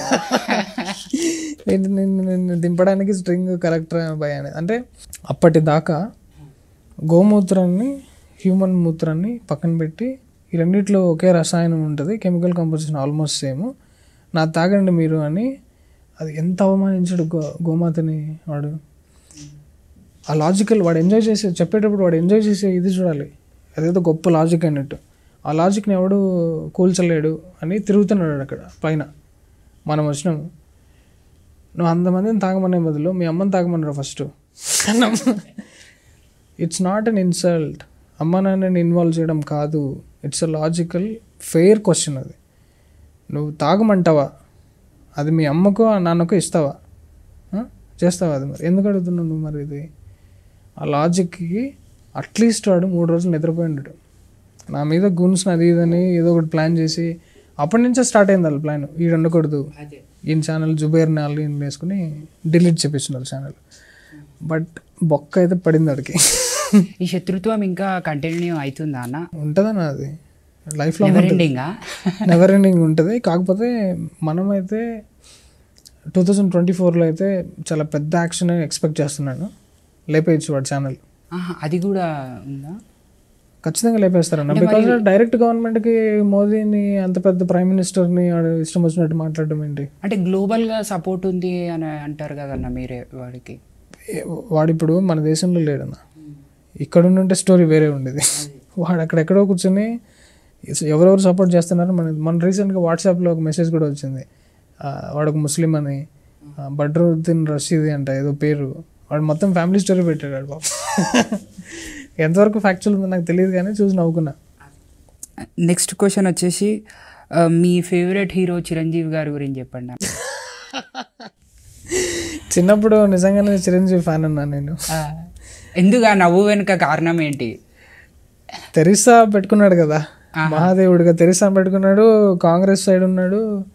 అసలు పోసాని అయితే గుండె బద్దలైపోయిందనే టైప్లో ఏడ్చాడు అన్న. అప్పట్లో ఆయన ప్రజారాజ్యం పార్టీ నుంచి సడన్గా పార్టీ డిజాల్వ్ చేసి కాంగ్రెస్లో వీళ్ళంతా ఏం చేద్దాం అనుకున్నాడు పార్టీని. So it's a very wrong step. అసలు పొలిటికల్ లైఫ్లో బిగ్గెస్ట్ ఫెయిల్యూర్ చిరంజీవి. అసలు తమ్ముడి దగ్గర నుంచి నేర్చుకోవాలి. పవన్ కళ్యాణ్ మేరా జహా తెర కామ క్యా హే అని పాట ఎట్లా పెట్టాడన్న కాలంలో చూసావా? అది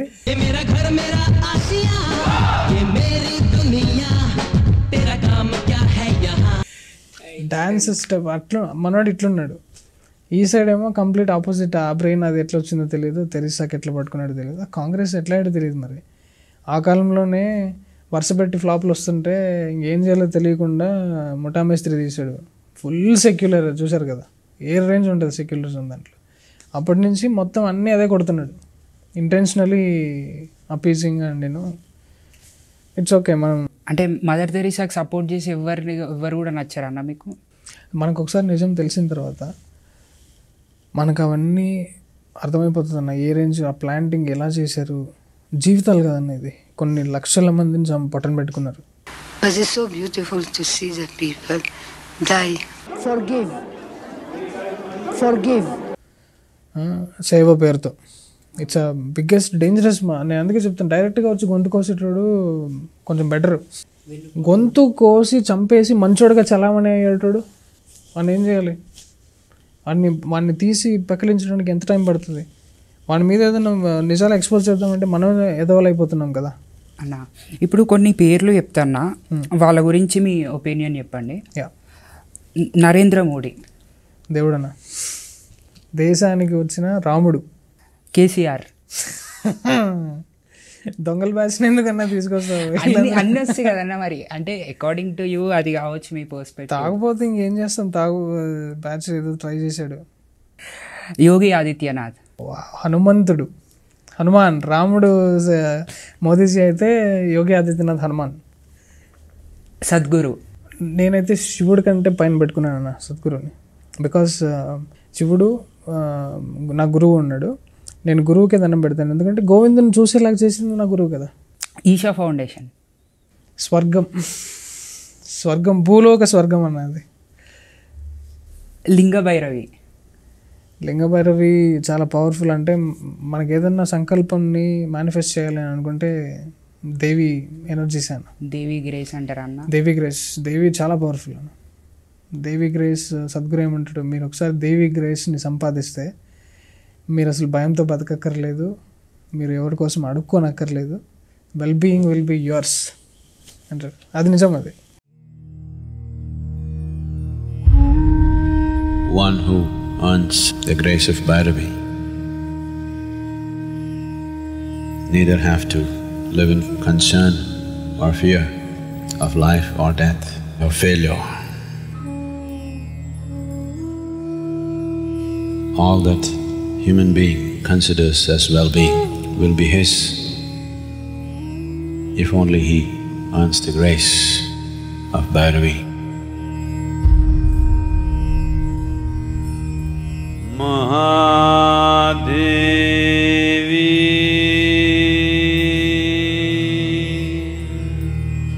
Maheshwari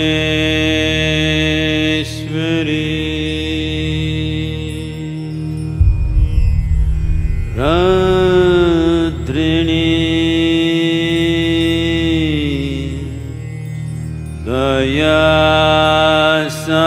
Dayasagari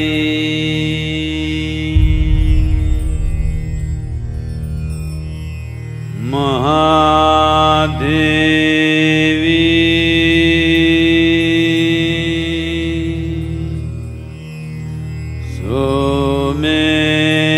Someshwari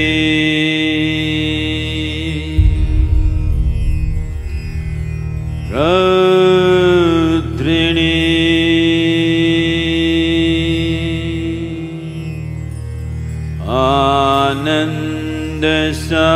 Anandasagari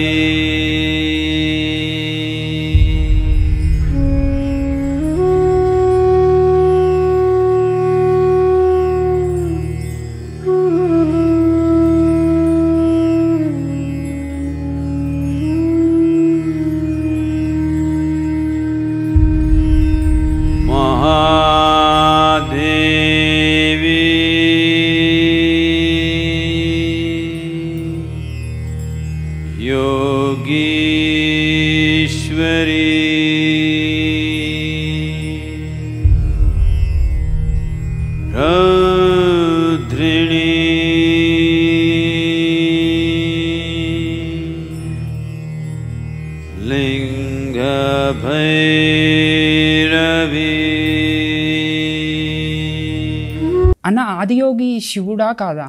100% శివుడే అన్న. ఇందాక నేను ఒక ఎగ్జాంపుల్ చెప్తూ మూన్ గురించి చెప్పాను కదా, ఒక శివుడు అనే స్థితిలో ఉన్నవాడికి ఈ భూమి ఇవన్నీ కూడా డజంట్ మ్యాటర్. ఈ భూమిలో ఉన్నవాడికి శివుణ్ణి చూడాలి అని అనుకుంటే ఇవన్నీ అట్రిబ్యూట్స్. ఎవరిని ఇన్సల్ట్ చేయడం కాదు, అది కూడా ఇంపార్టెంటే. నాగుపాముని ఇక్కడ ఎందుకు పెడతారు? ఆ స్నేక్ అనేది బాడీ మొత్తం భూమి మీద ఉంటుంది, దాని పర్సెప్షన్ ఏ రేంజ్లో ఉంటుంది, ఎప్పుడో భూకంపం వచ్చేది కూడా అది చెప్పేయగలదు. దాన్ని ఇన్వెస్టిగేట్ చేస్తున్నారు సైంటిస్టులు. దాన్ని తీసుకొచ్చి మనోడు విశుద్ధి చక్రం దగ్గర పెట్టుకున్నాడు. ఎందుకు? దానికి ఇచ్చిన రెస్పెక్ట్, నువ్వు నా పర్సెప్షన్లో కొంచెం ఉన్నావు నువ్వు అని. సో ఇట్లా ఆర్నమెంట్స్ అన్నీ ఉన్నాయన్నమాట.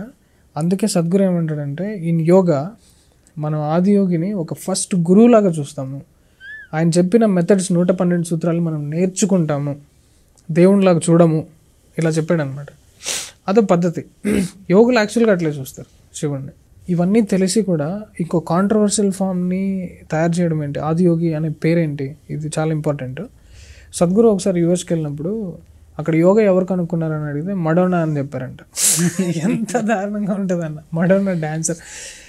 ఈ దారుణమైన సిచ్యువేషన్ చూసి హర్ట్ అయిపోయి, ఇది కాదరపోయే సిచ్యువేషన్, దీన్ని కంపల్సరీ మార్చాలని చెప్పి, మార్చాలంటే ఏం చేయాలి? సేమ్ ఆ పద్ధతి వెస్టర్నర్స్ మార్కెటింగ్లో తోపులను ఒక ఫామ్ క్రియేట్ చేస్తారు, అన్ని న్యూస్ ఛానల్స్ దాని గురించి మాట్లాడేలాగా చేస్తారు, దాని మీద ఒక బుక్ రాస్తారు, దానికి అవార్డులు ఇచ్చేస్తారు, ఫేమస్ అయిపోతుంది. మీరు చూడండి, Adiyogi the source of yoga, ఉత్తరే ముజమే, అది కైలాష్ ఖేర్ సాంగ్.